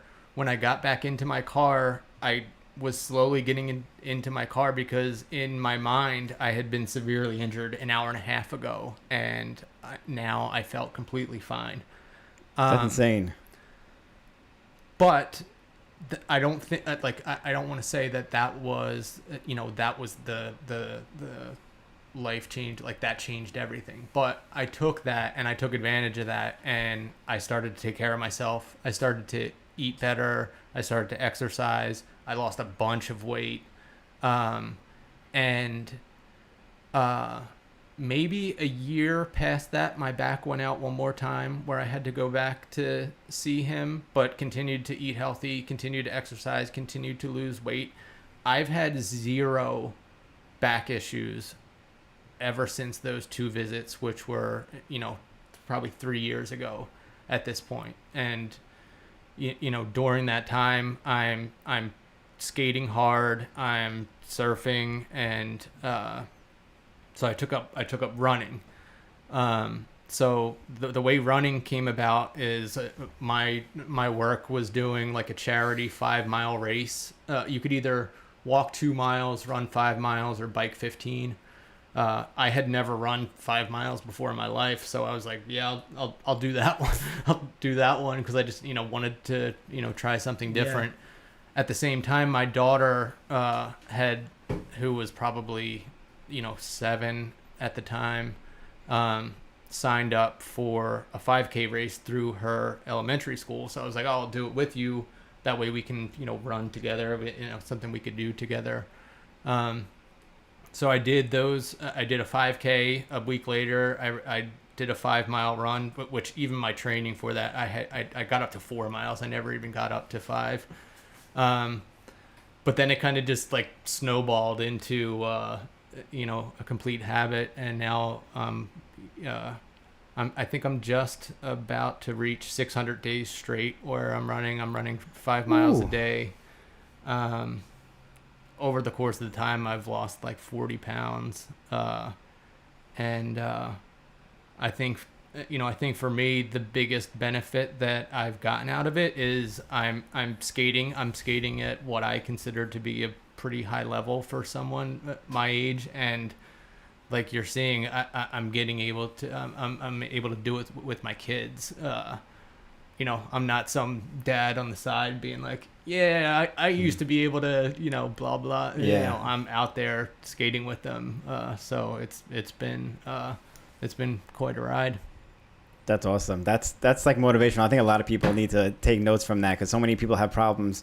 And aside from you obviously seeing the witch doctor, but taking up another hobby, keeping yourself fit, eating right, your diet has completely changed over the years. My diet's completely changed. What was the last time you had a carb before the pizza today? Yeah. I've slowed down. I mean, I was crazy with it at the beginning, but I'm trying to find a healthy balance with it, like in anything. So I'll go in and out of having carbs, not having carbs. I drive Jamie crazy with what I'm doing that week. But I barely drink. It's nothing like what was happening in my 30s. But to me, it's like I had to make a choice. And being able to skate like I am, pretty sure I'm on the right path at this point. You're pretty sure? I think so, definitely. Yeah. So, That's dope. That's rad. yeah. You got to stay healthy. It's so important, especially in your 40s when you're still filming sections, which is crazy. Yeah, and you know, I see Jeff at your place. He's out there filming, doing street tricks. So it's like this kind of whole, He pisses me off though, because like an example, I took him. We were out just skating this ledge spot just to be out skating, and it had been a while since I had gotten a clip. So I'm like, hey, I saw this spot in I think it was in one of the Vallo Philly videos where it's like a jump, you roll out something, and then you gap to an electrical box. I want to go fish brain it. So we go there, whatever, we skate it. I end up fish braining it. I joke around to him, being like, because he goes there like, he's like, oh, I could do this and that. I'm like, well, you should true top porn it. I'm like, I think you could true top porn that thing. Half joking, really, and it's like the guy throws on his skates. He's wearing like sweat shorts, and it's 100 degrees out that day. sweat shorts. Who invented that? I kind of hate that sweat shorts became like a trend now. Like every time think you go about shopping, that. everything is sweat shorts. Where are you shopping? Everywhere. H&M, fucking any store you go to, there's sweat shorts all over the place. I'm like, what the fuck is this? All right, we'll get into that later. But We'll get Jeff back on the show to talk about sweat shorts another day. We but- got to. Okay. But it's just the guy can Take a short sleeve hoodie. I can't with that. I'm sorry. the guy can come out of the woodwork and still be so on top of his game, and it can be incredibly frustrating at times when you're working really hard to be there and he's doing it seemingly nonchalantly, which I know is not the case. He goes out, he takes hard falls, but it's just Did he do it? Yeah. Oh, shit. You guys are still very competitive. I think we always will be. That's like me and Murda. Well, like you and Murda as well. Famous FOR2 arm wrestling match, which I think started a trend. Murda said he wants to rematch. I think I saw him in the chat earlier. He's said that for a long time. There was a rematch. There's a rematch clause? No, a rematch took place, and it was at a New York skating event, and I ended up in a hotel room with Murda and 30 other New Yorkers All ready to avenge his loss. I feel like For I know round who half two. these 30 New Yorkers are. They're like, yo, he's going to win this time. I'm telling you, By bro. the way, Murda just said, I like sweat shorts. Fuck off. Oh, okay. So for round two, when we're in a hotel, Murda got the sweatshort collection. He's rocking them right now. Yeah, Oh, he's doing that I workout in think the garage. I saw the garage workout. Yeah. I think he had sweatshorts on. But so I'm in a room full of Murda New Yorkers, and we do round two, and the entire room is chanting Murda, Murda. my So God. it's against all odds, and I beat him the second time too. No. So yeah, little known fact. Damn, Mike, he just Wow. called you out on the show. So even if Mike wins, it would be 1 out of 3. Like if he gets the rematch, Yeah. because he's requesting the rematch. Yeah. But even if he wins, it's gonna be 1 out of 3. There was a round three. Oh my goodness! Wait. He beat me years later. It was a heavily intoxicated night, so I kind of Okay, blame that. so we'll chalk it up to Alcohol. not a strong Murda, but a weak Jimmy. Absolutely. That's it. That's a. But he's training in the garage, so you never know now. But I- Jimmy's also training. Everyone's On the low. training. I don't ever want to, Jeff's doing this MMA stuff. I kind of want to live the rest of my life to never be punched in the face again. So, That's a good way to live. yeah. Yeah. You have a very happy life, I feel. You get your nice jog in the morning. Yeah. You're working from home, whatever. You got like your mini ramp in your yard. You got your nice wife, a nice home, a pool to swim in. Maybe when You the kids surf. become teenagers, who knows? Yeah. I'm just kidding. Yeah. Just kidding. I'm terrified for that time. If they're anything like me, it's gonna be bad. But hopefully they're not. They're good kids. Yeah. Speaking of your family a little bit, I don't want to get too personal. If you don't want to talk about this, it's fine. Sure. But I know you had a funny story about how when you met your wife, Jamie, like there was a story about how you were recognized as a skater, like a pro skater at Right. school. I found that really funny and entertaining. That was like an era of skating that's not really around anymore because, quote unquote pro skaters aren't like as, famous, But Right. I felt like your situation was really funny and it was very of the time and very Philly because you went to school at like one of the most famous skate spots in Philly. Right. So You went to Drexel, right? Yep. So both my wife and I went to Drexel.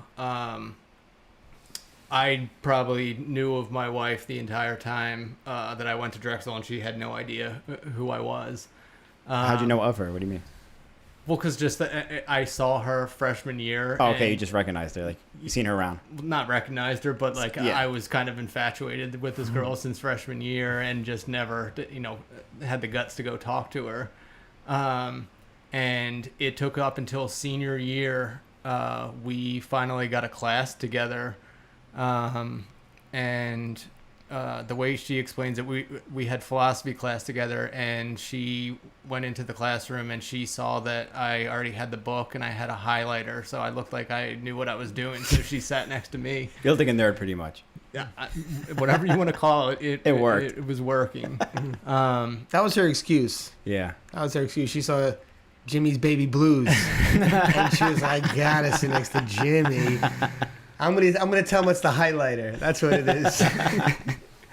So, eventually I get the guts up to ask if I can walk her home. So I'm walking her home from class. I think it was an evening class maybe, or late afternoon. So we're walking back from class and we walk past the famous turf fields. So The famous Those are the curved ledges, right? the curve the wrong Curve way wrong way ledges. ledges, yeah. and the rails. Yeah, they those- curve the right way. Yeah. Yeah. So we were walking past turf fields and someone saw me and noticed me and knew who I was and came up to me and asked for my autograph. And it was Colin Kelso. I'm just kidding. Never heard the story. At the time, Jamie didn't know I skated or didn't know, anything about who I was. So, it got to the point where it's like, who the hell are you? Wait a And second. Do you know who the person is who asked I you? don't. I have no Yo. idea. That would be funny. We gotta shout this person out, mystery person. You might have sealed Jimmy's fate. That's true. I didn't think about that. That's Two very kids true, actually. and a marriage later, you might have. That's true. That probably helped. Yeah. It didn't hurt. It didn't hurt. You had a wingman. It did not hurt. So yeah, just I mean, pure luck, timing. I can't say that I've ever been stopped at turf fields for an autograph at any other time, but then Was she impressed? probably not. That was the real question. Was she impressed with it? I was excited about it. Right, of course. That's always an exciting moment. Yeah. Yeah. Shocking. Like, what a coincidence. Out of all times, that was the time that was someone great. came up to you for an autograph. Yeah. Yeah. Perfect timing. Thank you, sir. Yeah. That's awesome. That is a good story. Yeah. So. Hmm. I feel like we only touched on my kids skating, and I kind of want to shout them out a little Yeah, more. let's get into that 1 second because in a little bit we're going to get into the shots, but I have to shut down the podcast one Shut more it down. time. Got it. One more time because it's third shutdown of the podcast. Oof. One podcast, 3 shutdowns. Philly was the first one to shut Shut down down? the podcast. It was. Shut it down. Philly was first, man. Hold on. Declaration of Independence, Benjamin Franklin, the Liberty Bell. It's the first. Did we get that? Ooh, that's Say what? really hot. On the White Owen comes with the TV. His Ooh, that's really hot. Nice. the Marchione soundbite. Shout out, Anthony. Oh, that's really hot. My shutdown is I was given this shirt by Jordan Baez of Ghetto Community, this sweatshirt, Mhm. and they have a new line out.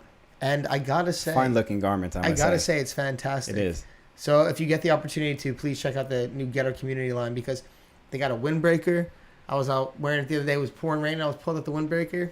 I was good. Unfortunately, you did not have the windbreaker on today. I didn't have the windbreaker on today, but I kept this fresh in my bag, stayed dry. Yeah. So shout out Jordan Baez, shout out Ghetto Community, and I had to shut down the podcast for that because Check him out. he blessed us with the garments. Blessed. He blessed us with the garments. Awesome. Yeah. So sorry, Jimmy, go ahead. No. So I, just back to my kids for Yeah. a second. I was never the one who pushed my kids into skating. So they kind of, Especially definitely not skateboarding. the way you would have been back in the day. Yeah, exactly, right? That doesn't really make sense. People like to remind me that It was a war. Jimmy did not like skateboarding back in the day. people like to remind me that I was next to the Rob Thompson kink, yelling, "No skateboarder will ever do this rail." the drop kink that he did next to the Walnut Street Bridge, which I still attest to. I believe that stands true. Yeah, I mean that's a. We'll see though. I don't know. David Gravett might maybe these days. Skateboarding's getting crazy now, People but are yeah, pu- you yeah, still might they're not know. pushing it. Who knows? Yeah. But so, I never pushed my kids into skating and, never kind of pushed my hobbies into it. But I guess, from them being around it is how they started to show interest. For many years, I was attending my daughter's, ballet recitals and bringing her to ballet practice. And she, had nothing to do with skating, skateboarding, anything. And she kind of just picked it up. She started surfing with me when she was probably 5 or 6 years old, and kind of just, I got her a skateboard, and she would start to toy around with it. And then last year is when she really started to kind of do it every day. And it's just insane to see like the obsession that she has now with her skateboard. Like she'll wake up at 6:30 in the morning during the school year to skate an hour in our heater room, which now has a micro in it. But up until, a few weeks ago, it was just a concrete slab with a heater in the room. And she was just sitting in there ollieing over and over, trying to learn switch ollies, just trying to figure that thing out. Which is pretty admirable for someone who is 10 years old to just have the motivation to kind of get up at 6:30 in the morning and go do that. Yeah, that's that addiction that kids have though. Like when you're stuck on something, that's all you do. If you have a new video game, you play that video game all day. You have someone gives you a basketball, you play basketball all day. She did that with skateboarding. But now, now kids are fighting to have to fight against like the addiction of an iPad. Right. True. Right. I have a big problem with the game Minecraft because like the games we were playing when we were young, you could beat the game. There was an ending. And Minecraft, there's no ending. You're just like walking around some strange square world. And, I don't get it. But it's an addiction, and kids have to. The challenge that they have is to fight that addiction and to find balance and to get into some of these other things. So I think it's extra cool that she kind of has that motivation to do that, and it's not that she's not into iPads and games like that, but there's a balance there. There's a balance, and I think that's important. And James with rollerblading, I think last night was the first night that I saw kind of that passion that his sister has skating, because I don't know if you saw the my story. He on this little micro ramp that Mike Cohen helped us build. He learned frontside stalls. He learned backside stalls, and he worked for those tricks. He was it's in a small space, so he's flying into our heater. He's flying into plywood that we have to try to block different things. He's taking hard falls, and he was getting frustrated. He was getting upset. Now let me ask you: Is like Jamie happy with this, or is she like, oh my god, I have 3 that are on a mini ramp right now? This is a little worrisome. I think it's growing on her. She was always 100% supportive of whatever the kids want to do, but now I think she's starting to understand that these kids at a very young age have shown great progress in something, and quite frankly, even though Jamie is has been heavily aware of what happens in rollerblading and those type of sports, having skateboarding in the Olympics helps to legitimize those type of things. And you see 13-year-old girls who are having great success in the Olympics, and I think things like that help not only my wife but other parents of kids who want to get into these type of sports, that It's more serious. It's not just like a joke. Yeah. Yeah, there's a path, and It legitimizes it for sure. Yeah. yeah. So, but seeing James last night, that it was the I've seen him get angry and upset for not being able to do something and push, but last night was the first time where, I'm telling him to take a break and stop, and I could tell that there was nothing that I was going to say that was going to stop him until he was able to do what he set out to do, and he ended up doing all three tricks that he did last night were new for him, and he ended up doing all of them. And it seemed that from both my kids, like that's what excites me. It's not that I love the fact that they're into skating and skateboarding. It buys me time at skate parks. Exactly. It buys me time in skating, but just being able to watch them push themselves and not want to give up. I always say my daughter may look exactly like my wife, but she is so much like me in the way that she is and the kind of grit that she has. Because just like James was, she takes some hard falls too on that skateboard. Your kids take some hard falls. James took some hard falls in that edit that you put out today. 2 scorpions. Yeah, he's scorpioning already. He's 7 years old. But Francesca too.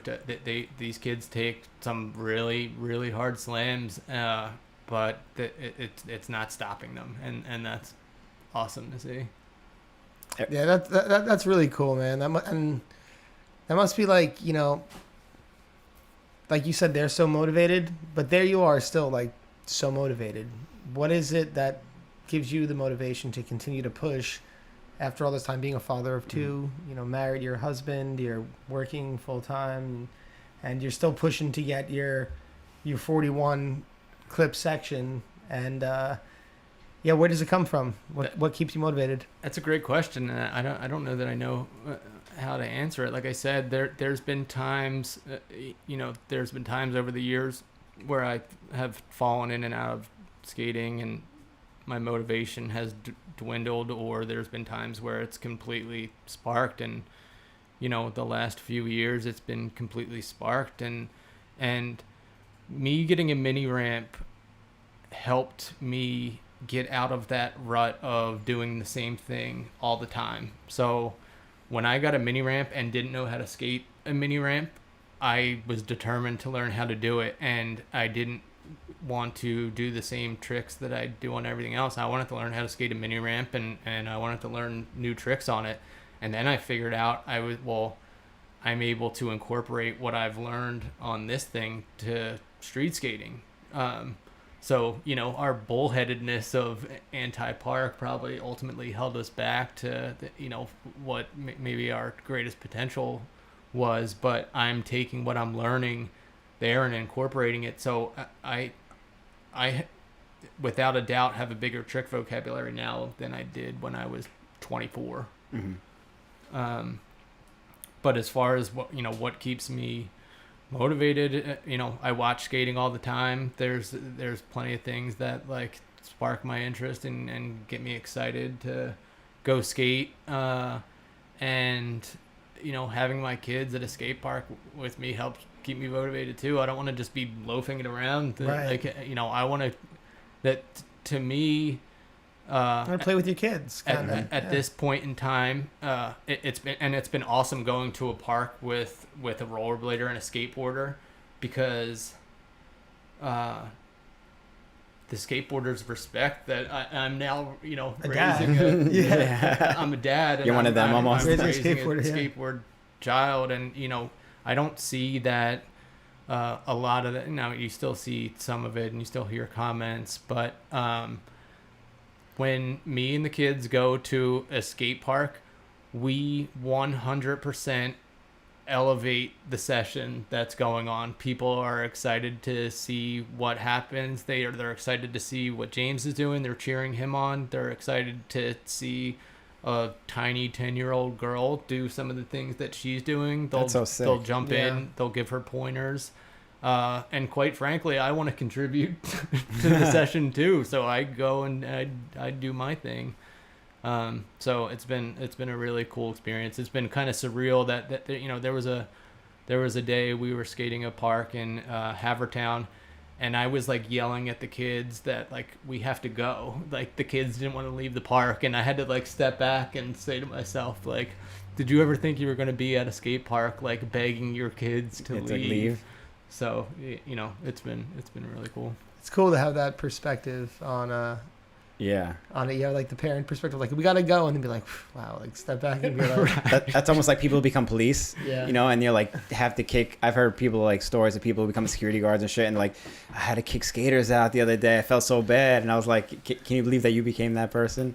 You know? Yeah, that I don't want to Yeah. ever become that person. That's another extreme of it, but yeah, it's similar That's how you're pretty like the extreme. other side Yeah. of it. You know, you never thought you'd be on that end of it, Yeah. but you bringing kids to the skate park. It's cool that it's It's funny crazy. you said people respect you from both sides because you have the skateboarder and the rollerblader kid too, so they're like just hyped on everything. It's almost like they don't know how to react to it, and they're just like, They're like, that doesn't make sense.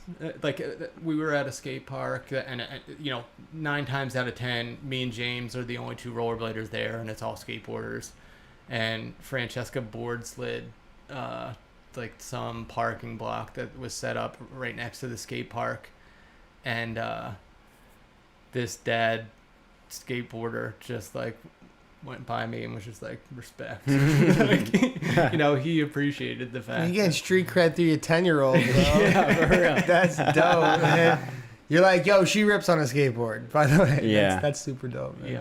But now that we've discussed like skating now, you know, skating in the past, and we were talking about the pandemic, how you felt like skating took another turn for like the better part of it. You have kids now who skate. Like, how do you foresee the future of skating now that you have literally the future of skating, you know, with you in your house? It's interesting because there was probably a point in time 2 years ago where I was like, rollerblading small, it's always going to be small, and I don't care that it's always going to be small because, you know, I'm still going to do it. James may choose to continue to do it or not, but, you know, I'm probably going to be doing it until I can't anymore. But then, you know, seeing John Julio and some of the things he has going on, and there's been all these like little weird pockets of big and interesting things that are taking place in the industry. You know, maybe there is a resurgence, but I think the healthy place that a lot of skaters are in is that it doesn't matter at this point or not, because we've been a part of and helped create this culture, and that's what we're gonna do. I think it's important that I hope to see more and more focus on a younger generation like James, not Absolutely. you know, not a younger generation like Anthony Marchione. Like, I'm talking Super young generation. super young kids. Tom Heiser actually reached You out. still love Anthony Marchione, bro. I love him. I love him. I love him dearly. You love him. Yeah. I But love, yes, I love know watching what him you mean. skate. I love Yeah. skating with him. His energy is incredible. The way he can just bounce around is unbelievable. I absolutely adore watching him skate. The Adventures of Strong Leg. I don't get it. What a strong leg. Don't understand what those thighs are capable of. But so Tom Heiser reached out to me today after seeing James's Zelda edit, and was like, "Hey, let me know when your kid's a size 5. We'll hook him up." And you know, James is relatively small for his age. I don't think he's gonna be a size 5 for a while. He's riding Transformers right now, USD Transformers. That are so old. No, we got him a newer pair, maybe like a year ago. Oh, do they still make them, or you just? I don't know if they still make them, but I ordered them from Long. Okay. And he set them up with a flat rocker setup, because there's no way one of my kids is riding a mini rocker. That's hilarious. He's still there, ladies and gentlemen. Generations of the Philly rule coming about. He's still there. But so he's riding those, but the tongue always like slips down, and he doesn't love them. But then Tom said that they're coming out with something his size at the beginning of 2022. So I'm hoping companies like bigger companies like Rollerblade and other companies kind of realize that if this thing's gonna burn for a long time, we need to put some more focus there. On the youth, the super youth. I agree. Mhm. Definitely like more. Got to invest in the youth more. Like it's all about the kids, because those are the things that when we were kids, like coming up, like so like the Randy Roadhouses, Exactly, the Corey Randy, Nelsons, Matt Matty Mans. Mans, Yeah. like Yep. it was huge. Like that's how you knew when you were that age that this was accessible. Yeah. So those were. I mean, don't get me wrong. So Arlo and all that too, but it was seeing the kids do it made you think you can do it. You can do it, exactly. I Yeah. think that's what it was more. It was more of like you could put yourself in their shoes. Like, oh, this Exactly. kid's only a year or two older than me. I could see myself doing this. They're sponsored. They have pro model wheels, shirts with their names on it, whatever it is. Yep. It's kind of what Chris Edwards is doing with Birth too, giving Yeah. like kids like their own Shout platform out Chris. too. Yeah, Chris Edwards is doing Young- a lot for this too. Young Canyon, the Canyon Edward skate Mhm. through Caltech, CE Yeah. skate, the Destroyer. Yeah. Mhm. Mm-hmm. Flat rocker. I love. The, Oh, is he skating flat too? those The CE skate those comes flat CE rocker, yeah. skates come flat rocker, Which is insane. Yeah. I was talking to you about that the other day too. How It's the you rules, you, baby. You get a kid skate these days that rides 60 flat, and you still have a space to grind. Yeah, I was talking with That's crazy. 60 with flat. Chris Edwards on and off about those skates, but they sold out at James's size, so he was like waiting to get them back in. But I'd love to get him on a pair of those. But not to oversell my son, but the kid, in my opinion, is incredibly marketable. Like he's got long curly hair, he's got glasses, he already looks like a cartoon character. And he's a big fan of the 80s, so he wears bright, loud colors. But he's completely into rollerblading. He loves it. He pushes himself, and it's cool to see. Yeah, Nice. I'm sure other people are going to see that too and like picture their kids being like that or filming more edits maybe of their kids that they weren't exposing before, and then just the awareness is what brings that to the industry. Yeah, absolutely. That's cool to see. I think so too. So we've been through the past, the present, and the future, future. with your kids in the Shuda family. This is the most diverse podcast we've had so far. Yeah. I'm happy you guys are back in the studio, though. It's And we're happy good. to have you here Yeah. and back in the studio too. This is nice. I'm watching a live stream here I can hear Austin's voice right in my ear. and see me it's- right in front of you at the It's same right in front of time. my face. You too. It's it just But it I'm- feels right. I'm watching the live stream too, and like we all look so good on camera. This is the way it should be, nice. I'm cut to you guys now. I'm happy you said that, not me. So should we maybe get into some questions from? I don't even know because normally I have the time Yeah, in front of me. we're at an hour 43. hour 43. So yeah, it should be a good time around now. I think we can get into some questions. Shout out some of our if we had any super chats. I don't know. Yes, we do have some super can't chats. tell. If anybody, like we always say in our episodes, Jimmy's a big fan of the show. He knows by now. We Yes. split half our super chats with our guests, so we prioritize those questions. If you have any, super chat us, and we'll prioritize your questions. If not, just shout out some questions anyway in the chat, and we'll try to get to as many as we can. We'd also like to thank our sponsor for this show. Shout out Blank by Blank Rollerblade. By Rollerblade. Mhm. Somebody leaked some of their new skates today, I believe. So Oh, is there a leak? there is a leak. So I don't have any on hand, but if you're on the internet, you know. A lot of new go skates check it coming out this year. There is a lot of new skates Not coming seen out. them. You haven't seen them? No. I saw them like an hour before we began. But yeah, thank you, Blank by Rollerblade. And was there anything else we have to catch up on before we get into the questions? I just want to say, so any of the super chats. So I'm on the board of what's called the Delco Skate Park Coalition. So all the skate parks that you see, me and the kids travel to and film at, most of them are like an hour away from us.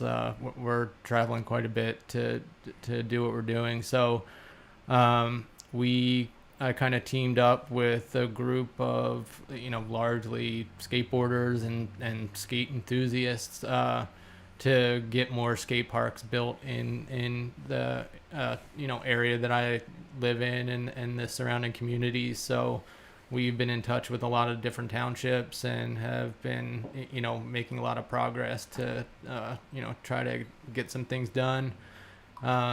So anything that comes in on the super chat is going to go to that effort to try to get more skate parks built in our area. We could all use more skate parks. That's a good place for it to go to. Yeah. We could all use more skate parks. I mean, when we were kids, there were no skate parks. That's why I had a skate street in Philly. Skate parks everywhere. That's why, like, even if you can't even be like a street skater without skating a park because there's parks everywhere. Now, yeah. There's parks everywhere up here. There are any park. It's insane. Any park by me is a prefab, Old park. old recycled plastic / like sheet metal. If you fall the wrong way, you're gonna get cut. Screw in your butt cheek. It's just it's not good. And then we visit, we go up to some of these communities that have recently built skate parks, and they've established a community of skating. They have a skateboard shop that's thriving. They have a whole community of kids that skate because their parents can bring them to a skate park, and without that common place to go, parents aren't going to be dropping their kids off to street skate in Kensington with no, please don't drop your kids to Skate Street in Kensington with the Kelsos. Don't do it. So okay, they're on their own thing, and they're being trained safe. professionals. They're trained exactly. So having this safe place to skate, I think, is another thing that is going to be vital. Whether kids are on a skateboard or a scooter or rollerblades, they need a place to go, or whatever's next, because there will be something. Yeah, next. Maybe, but at least for us in the meantime. Yeah. For the current state of skating. That's true. So yeah, that's cool. That's a cool place to put the super chats. Thanks. Okay, so putting it forward, we're going to start shouting out our super chatters right now. First one from Mr. Brown's Goldies, which I believe this is Joey from Hawaii. Joey. Hell yeah, shout out. Says, Gee. He said, let's go, guys. Thanks for the super chat, Joey. Thanks, Joe. The comment section has been going off this entire night, so Hopefully there's a lot of Philly guys. it's all Philly guys. Mike Murtaugh I just saw. Oh wow. Kilgore's in here. Alpha's in here. There's a bunch of guys and everyone's just talking shit. Jar's in the chat. The whole gang. Jars The there. whole gang. Jar's in the chat. So we all have a group chat on Instagram. There's a bunch of Philly skaters involved. Ben Magaziner, Dustin, and Mert and Lucas and some of those guys. Isn't Ben? He's in Portland though. He's in Portland. Anthony Sereni's in the chat. Mike Rios. But so it's Old Philly heads. Rios is in this chat Because too. Anthony's not in Philly anymore either, is he? Right. Yeah. No, he's not in Philly either. But so we always challenge ourselves. We try to push each other to go out street skating. So we establish every month there's a different trick. You have to go out and do that trick and then submit your clip to the chat. I like that. Are there any repercussions for not submitting a trick? You basically just get benched, and like most Yeah, people are benched all the time. Everyone's benched. Yeah. That's cool. Anthony, Selwyn, and Someone's in here too. myself probably are the only ones that have never been benched. Nice. You get it every month? Every month, and What would you expect from a former IMYTA champion, Selwyn Briggs? That's true. I mean, he's a Someone champ. who also has kids that skate too. Does he? he Yeah. does, yeah. Wow. Yeah, young Vernon, we've given some Vernon. pads to. Oh, cool. Yeah.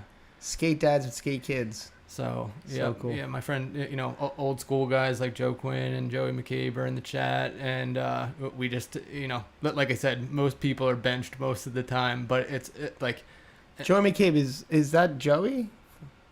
No, okay. From Delaware? Okay, sorry. no, not from Oh, Delaware. yeah. I forgot. I didn't make that connection, but I know. But so, a lot of times it's like the 31st, last day of the month, and you're like, Yeah, you got to get it in. gotta go do a sweat stance on a ledge. And That's cool. That's a good way to motivate each other. yeah, it's tough. And it's also a good way to just try something that you're not always comfortable with. So this past month was a sweat stance on a ledge, which I can't tell you when the last time I did a sweat stance on a ledge was. And sure enough, the last day of the month, I was out there by myself, filming myself trying to. What'd you do it on? I don't know if you remember Chester ledges. They were in truth one. I don't recall Quite a this bit. video. They were The white ledges? taller, Yeah, like tannish white Yeah. ledges right next to a bridge. Yeah. So the higher one, I sweat stance that The higher one. by myself. By yourself. In intense heat, and I took a couple rough falls too. So You got to post these every month. yeah, Make so- this but, chat public. but Yeah. you Or know, at least make an Instagram page or something like that you could all contribute to. right. But the whole like the perfectionist in me looks at some of these clips and like. That's the best part. That's why we got to The look reason at why it. you don't see me sweat stancing ledges in a lot of videos is because I don't make sweat stances on ledges look great. It is a tough trick to make look good. So I guess so. it is. It is. I never seen you sweat stand, so I can't say. It was not bad. It was okay. It was okay. I'm sure it was fine. Someone else you've never seen sweat stance. Dominic Sagona. Really? If you find a sweat stance clip of him, let me know. Top miss. Thomas, but sweat stance. Never thought about that. One of my favorite skaters of all time. By One of the far. best. Yeah. Damn, we got to get Dominic on. We should fly Oh, Dominic yeah. into the studio. Fuck it. Dude, money's not a problem, right? Let's get these super chats up. Forget about it, dude. Are we going to be in the Olympics in 2024? Yeah. Shouldn't be an issue. I've been donating $5 through Patreon for months at Thank this you. point. We Dude, appreciate that. that'll cover at least a quarter of the ticket. That'll cover at least his bag check, yo. Let's do it. Let's keep moving with these super chats. We have one from Chris Majet. Was back earlier in the chat. He says, "Not rules, standards, no slop." Back That's to we were right. talking about the Philly rules, the Philly. No slop. standards. Shout out Majet. The He's Jet knows, and triple OG. We have to have him on the podcast soon. And Absolutely. he was always a sergeant with it too. Not necessarily with like Jeff and I, but with the younger kids. You know, he would be firing off comments Yeah. from behind the lens to From behind the lens. for those kids to tighten it up. Tough crowd, dude. In Philly, yeah. Yeah. More super chats from Chad Hornish, obviously with the 99-cent super chats. Good old reliable Chad. Always. He just posted some sick clips from Colorado road trip that happened this past weekend. Oh, nice. Yeah, this chat is never takes me this long to scroll through super chats. This is like everyone's just going in Nice. on this chat. It's because we're back in the studio Maybe that's what it is. with Jimmy. Oh, we got another one from Ben Magaziner. Of course, Jars in the chat. $2. It's $5 though, so I don't know what he means by $2. Two Bills. So him and Nick Danchuk started a company called Two Bills Bolts for people that are over 200 pounds. Which Ben has been claiming he's over 200 pounds, but he's been looking a little thin lately. He came to visit. I want to say a few months ago. He was out in Philly.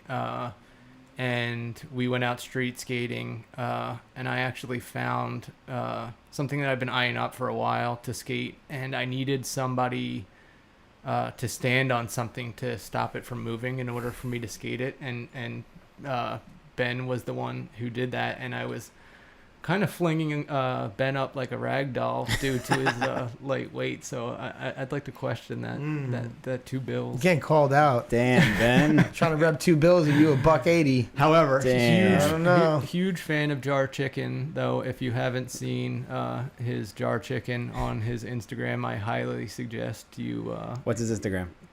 Ben Magazine. I want to say it's B B Magazine. Magaziner. B Magaziner. I think he's taking Instagram break right now, so he hasn't been Nice. in our chat. You got to check yourself sometimes if you're overusing the Instagram. Yeah, but he's sorely missed, and I look forward to more of his Well, he's in this Jar chat at Chicken least. videos. He's in this chat at least. He's not a full social media lock.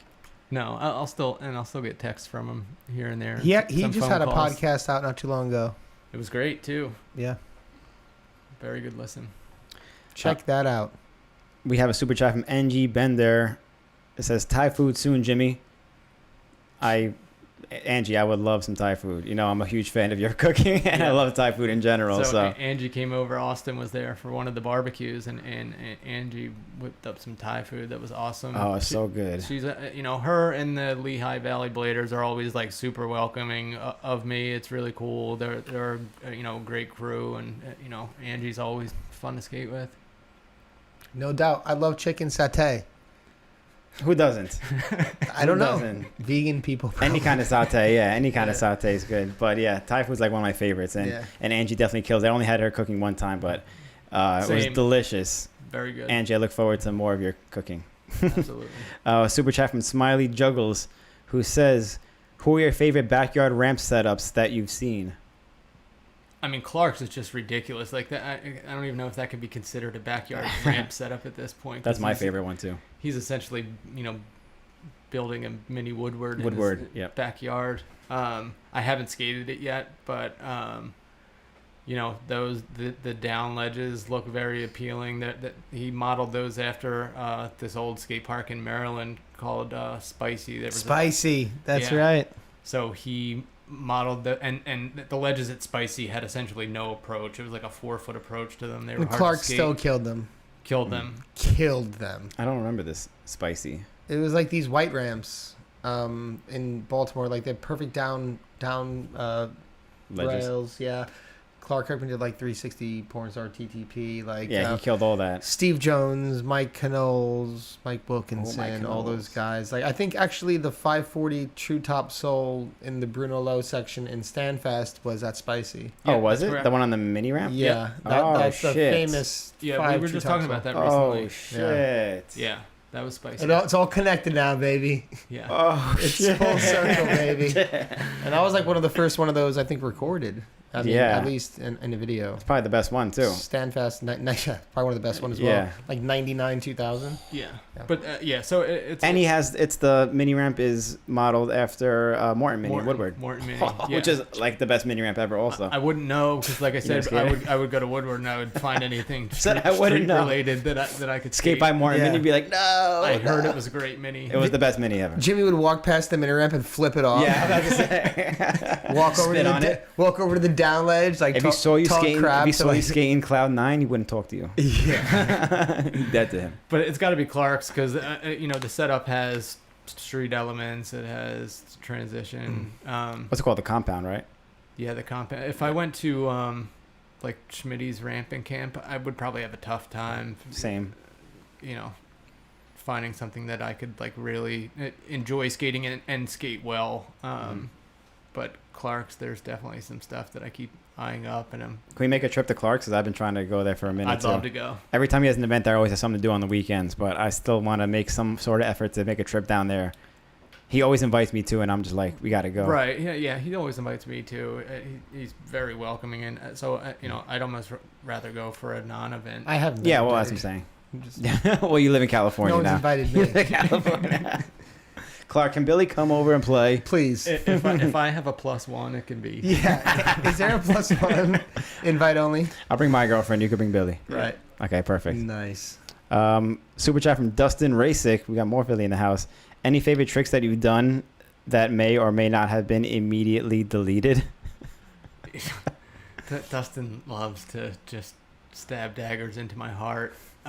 So Dustin, who we skate with, he's in the chat I was talking about. So he was filming. He's in the camera business, film business. We were filming up at Villanova, which do you guys know? Yeah, like- it's that rail and Elements too that Mhm. like Jeff Reddick like 360 In the middle, the black sold. one. right. Yeah, the Mhm. perfect. Yep. Perfect rail. Yep. So no one had really gone up it before. It was a 9-stair, and I just got the idea one night that I'm gonna go up that thing. I think at the time I said I was gonna back torque up it. This might have been prior to the session with Dustin. So I back torqued up it one time, and then I was up there filming with Dustin, and it was just one of those days where, like, once you get something in your mind, you can do it. You have it figured out in your head. So, It's done. It's, Yeah. it's done. Yeah. Mhm.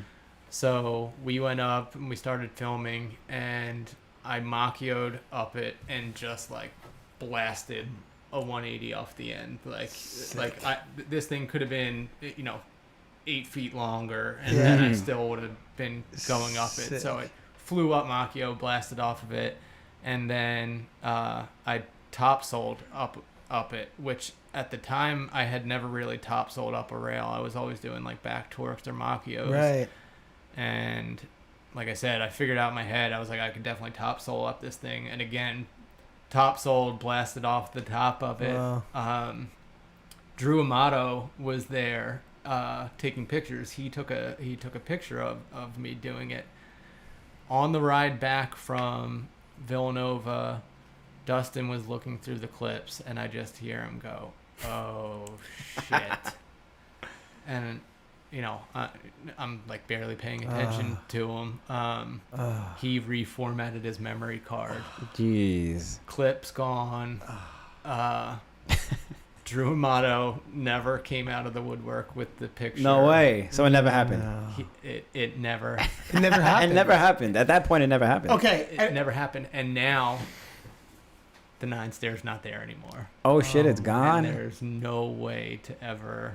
It's gone. Because I'm in the condition and skating ability right now where I'd be able to go to Villanova tomorrow. Yeah, and do that. And do that, but it's not there anymore. Oh my god. Okay, hang on. It's devastating. Because It is devastating. Because I've actually been through this. Like one of my favorite tricks of all time was recorded over. Oh, yeah. And then I did it again, and it was recorded over again. But Twice. Twice. And it was one of the gnarliest tricks I've ever done. Yeah, an ego. And yeah, we still have the fish eye for some reason, but like the clip is. But this made me want to bring up a situation that you were a part of. You were there that day, but we're talking about lost clips. Do you remember the day in Philly at Cecil B. Moore or Temple, whatever, and the USD team came, Mm-hmm.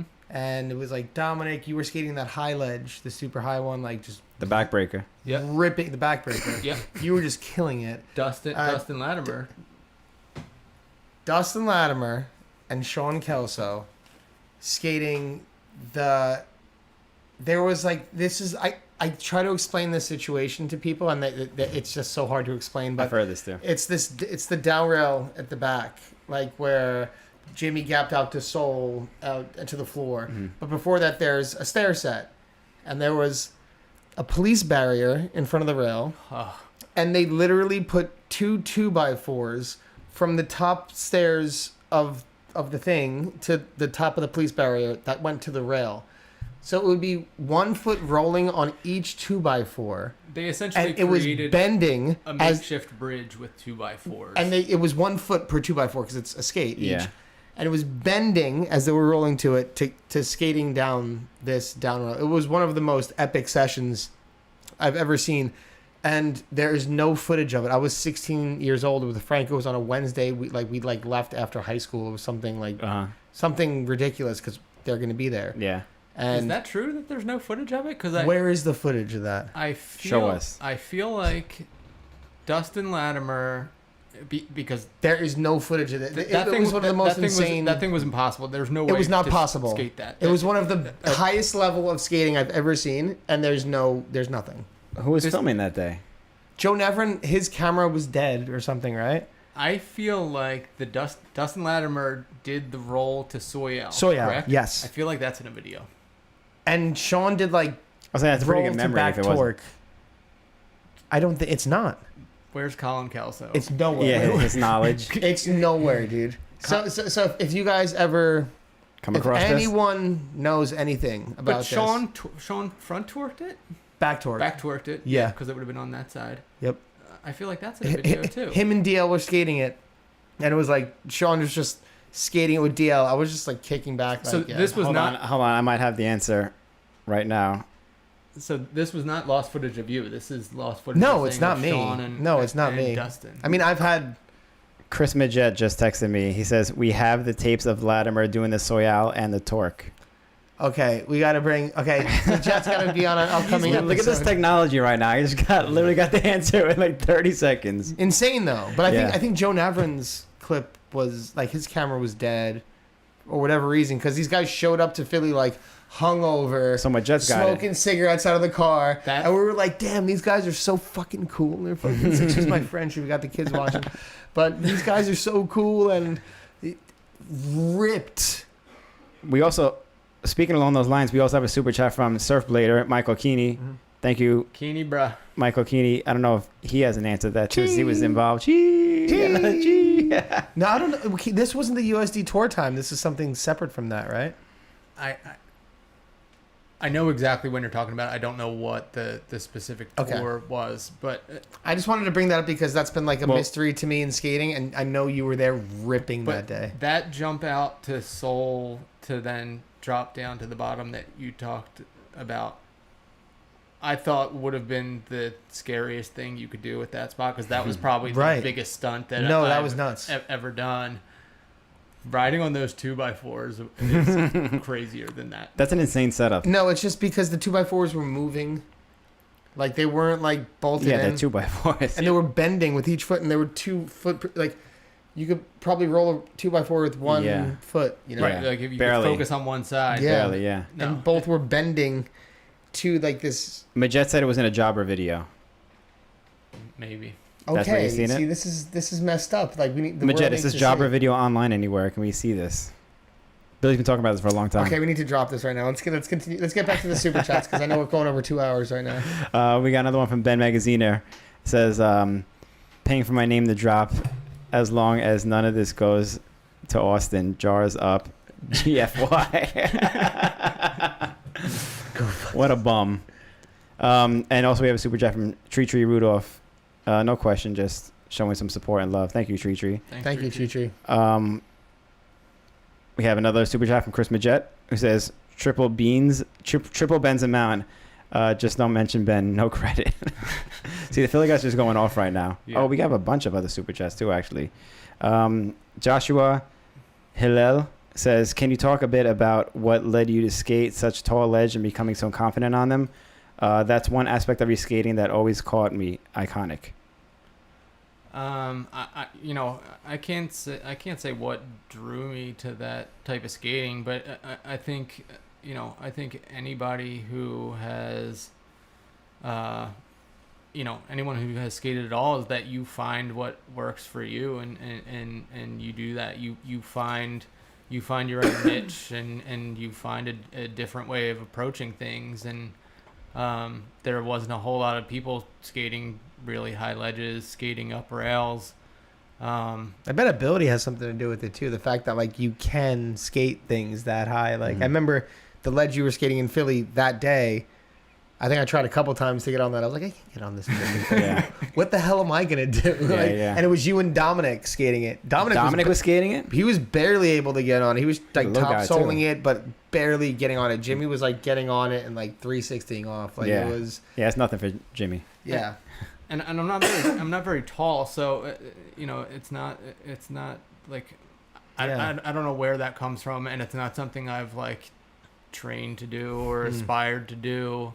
It's just You just something discover I it one figured time. out. I can do that, and then that kind of A opens. technique probably has something to do with it too. You probably learn like the. I always tell people It's that like too. ability crossed with technique. Yeah. Like I I always tell people that too. It's not like, because you say you're not a tall person. I'm not a tall person either, but I feel You like I can could get jump up on higher some than things, most too. people too. Yeah. It's not about strength or anything. It's all technique. Yeah, technique's a big part of it. Right, but then you start to look at things differently. Once you accomplish one thing at one place, you start to the forever, you're going to always look at skate spots. No matter where you are, you're always going to find skate spots and, Right. and think of things you could do. Once you get that under your belt, it opens you up to what you are looking at, and your perspective of like, now you're seeing these high ledges that maybe a lot of people aren't looking at, and you're like, I'm confident that I can figure something out to do on there. So I don't know where it started, but it's just once you figure it out, you kind of just hone in on that and figure out what else you could do it on. Just push yourself. Once you know you can like get on some things, just see like, oh, shoot, how high can I get? Because there's been ledges that I convinced myself that I couldn't get on and then ultimately did. And it's like you said, with technique, you just kind of you figure out a way to get your legs up that high and to get yourself onto that ledge. And once you lock it one time and convince your brain that you can get on that thing, then you can do it every time. Oh, that's good. It's like the 5-minute mile. I like that. It's like no one knew they can do it until their brain was like, oh, someone did. I can do it now. Yeah. And it's just I cannot. the mind run a limits. 5-minute mile. Yeah. Do you feel like we got to work on that with you? You know, we're gonna get there. we have a super chat from Mr. Parker Richardson watching right here in the other no room. way. Thanks, Parker. Shout out, Parker. Yeah, dude. He said for surprising 3s out. He propped me before the podcast saying that he watched one of the sections, and one of the things that Parker's a younger skater, so he hasn't seen a lot of the older videos, and one of the things he enjoyed was when I would be doing a trick and kind of just throw a 3 out when it's unexpected. Yeah. Mm-hmm. That full cavalli porno top S at 3 out Ooh. in a 402 is one of my favorites. Just so smooth. And that's cool. Parker's 22 and you've been 22. skating. And you've been skating. You've been skating at least what, like 20 years or something. I'm just kidding. I know you've been skating longer than that. Yeah. That's cool. Yeah. Super chat's still coming in. Apollo Baldos says, "Miss you, Jimmy. Need to come out Wow, to skate Apollo. your backyard." Project Holy moly. Portman. Shout out Apollo. Yeah. We have a super chat from the champ right now. Colin? No, Selwyn Selwyn Briggs. Briggs. Oh, Maker section, the first NFT skate part. There we go. That's how you're gonna release it, as an NFT. NFT. I'm still trying to figure out what that is. Yeah. But it's definitely got to be money.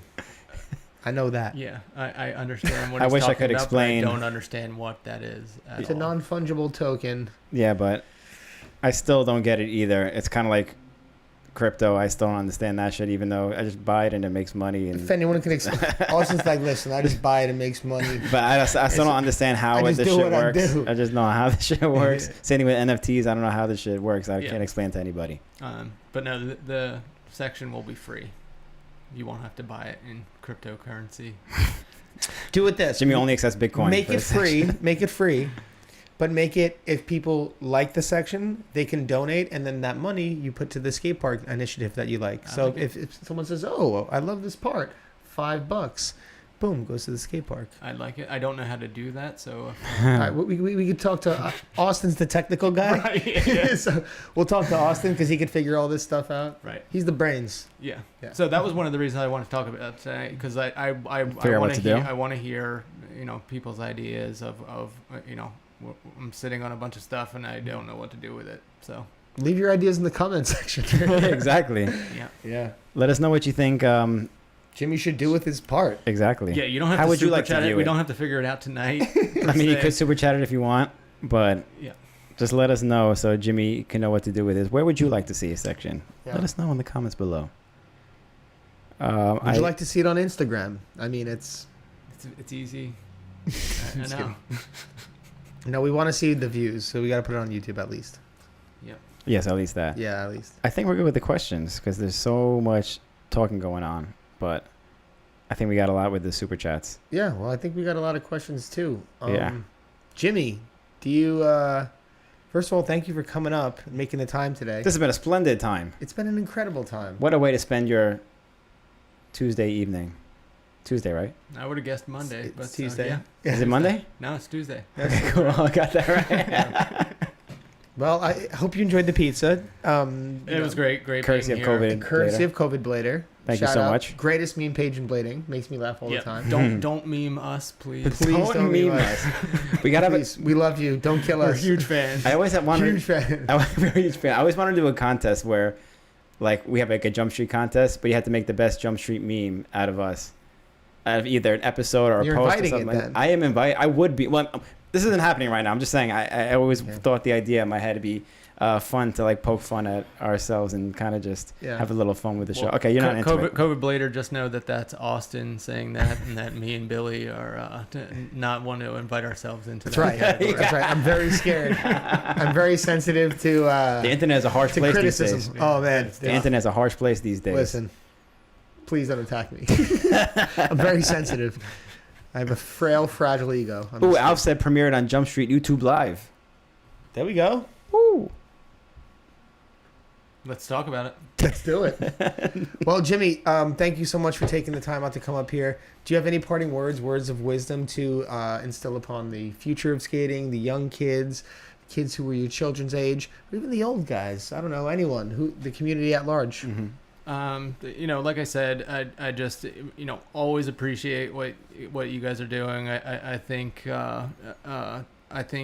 this was a forum that was needed, and we didn't even know that this was a forum needed, and you guys, kind of found a way to get yourselves in there, and it's been awesome. I've spent hours and hours running on a treadmill while listening to you guys, watching you guys, engaging in the chat, and it's just, like I said before, a really cool community that you guys have started, and I'm happy to be a part of it, happy to be on episode 104. Oh yeah. It's been a long time coming. We tried a few times, and I'm happy it finally worked out. Definitely. Parting words, I just would like to encourage any of the dads out there to look at what you're doing, and if your kids are showing any interest in any of these areas, whether it's rollerblading or skateboarding or whatever, scooter, like I said, I was involved, a heavily involved dad in ballet, but once they showed interest in skating, like, this is a world that I know, I understand this path. So I was there from a supportive factor before, but this is something that I can feel like I can truly feed and help them with, even from the parts that we were talking about before, the mental struggles of battling a trick. Like, I've been there, and I better understand now at 41 than I did at 24 of how to better channel those emotions.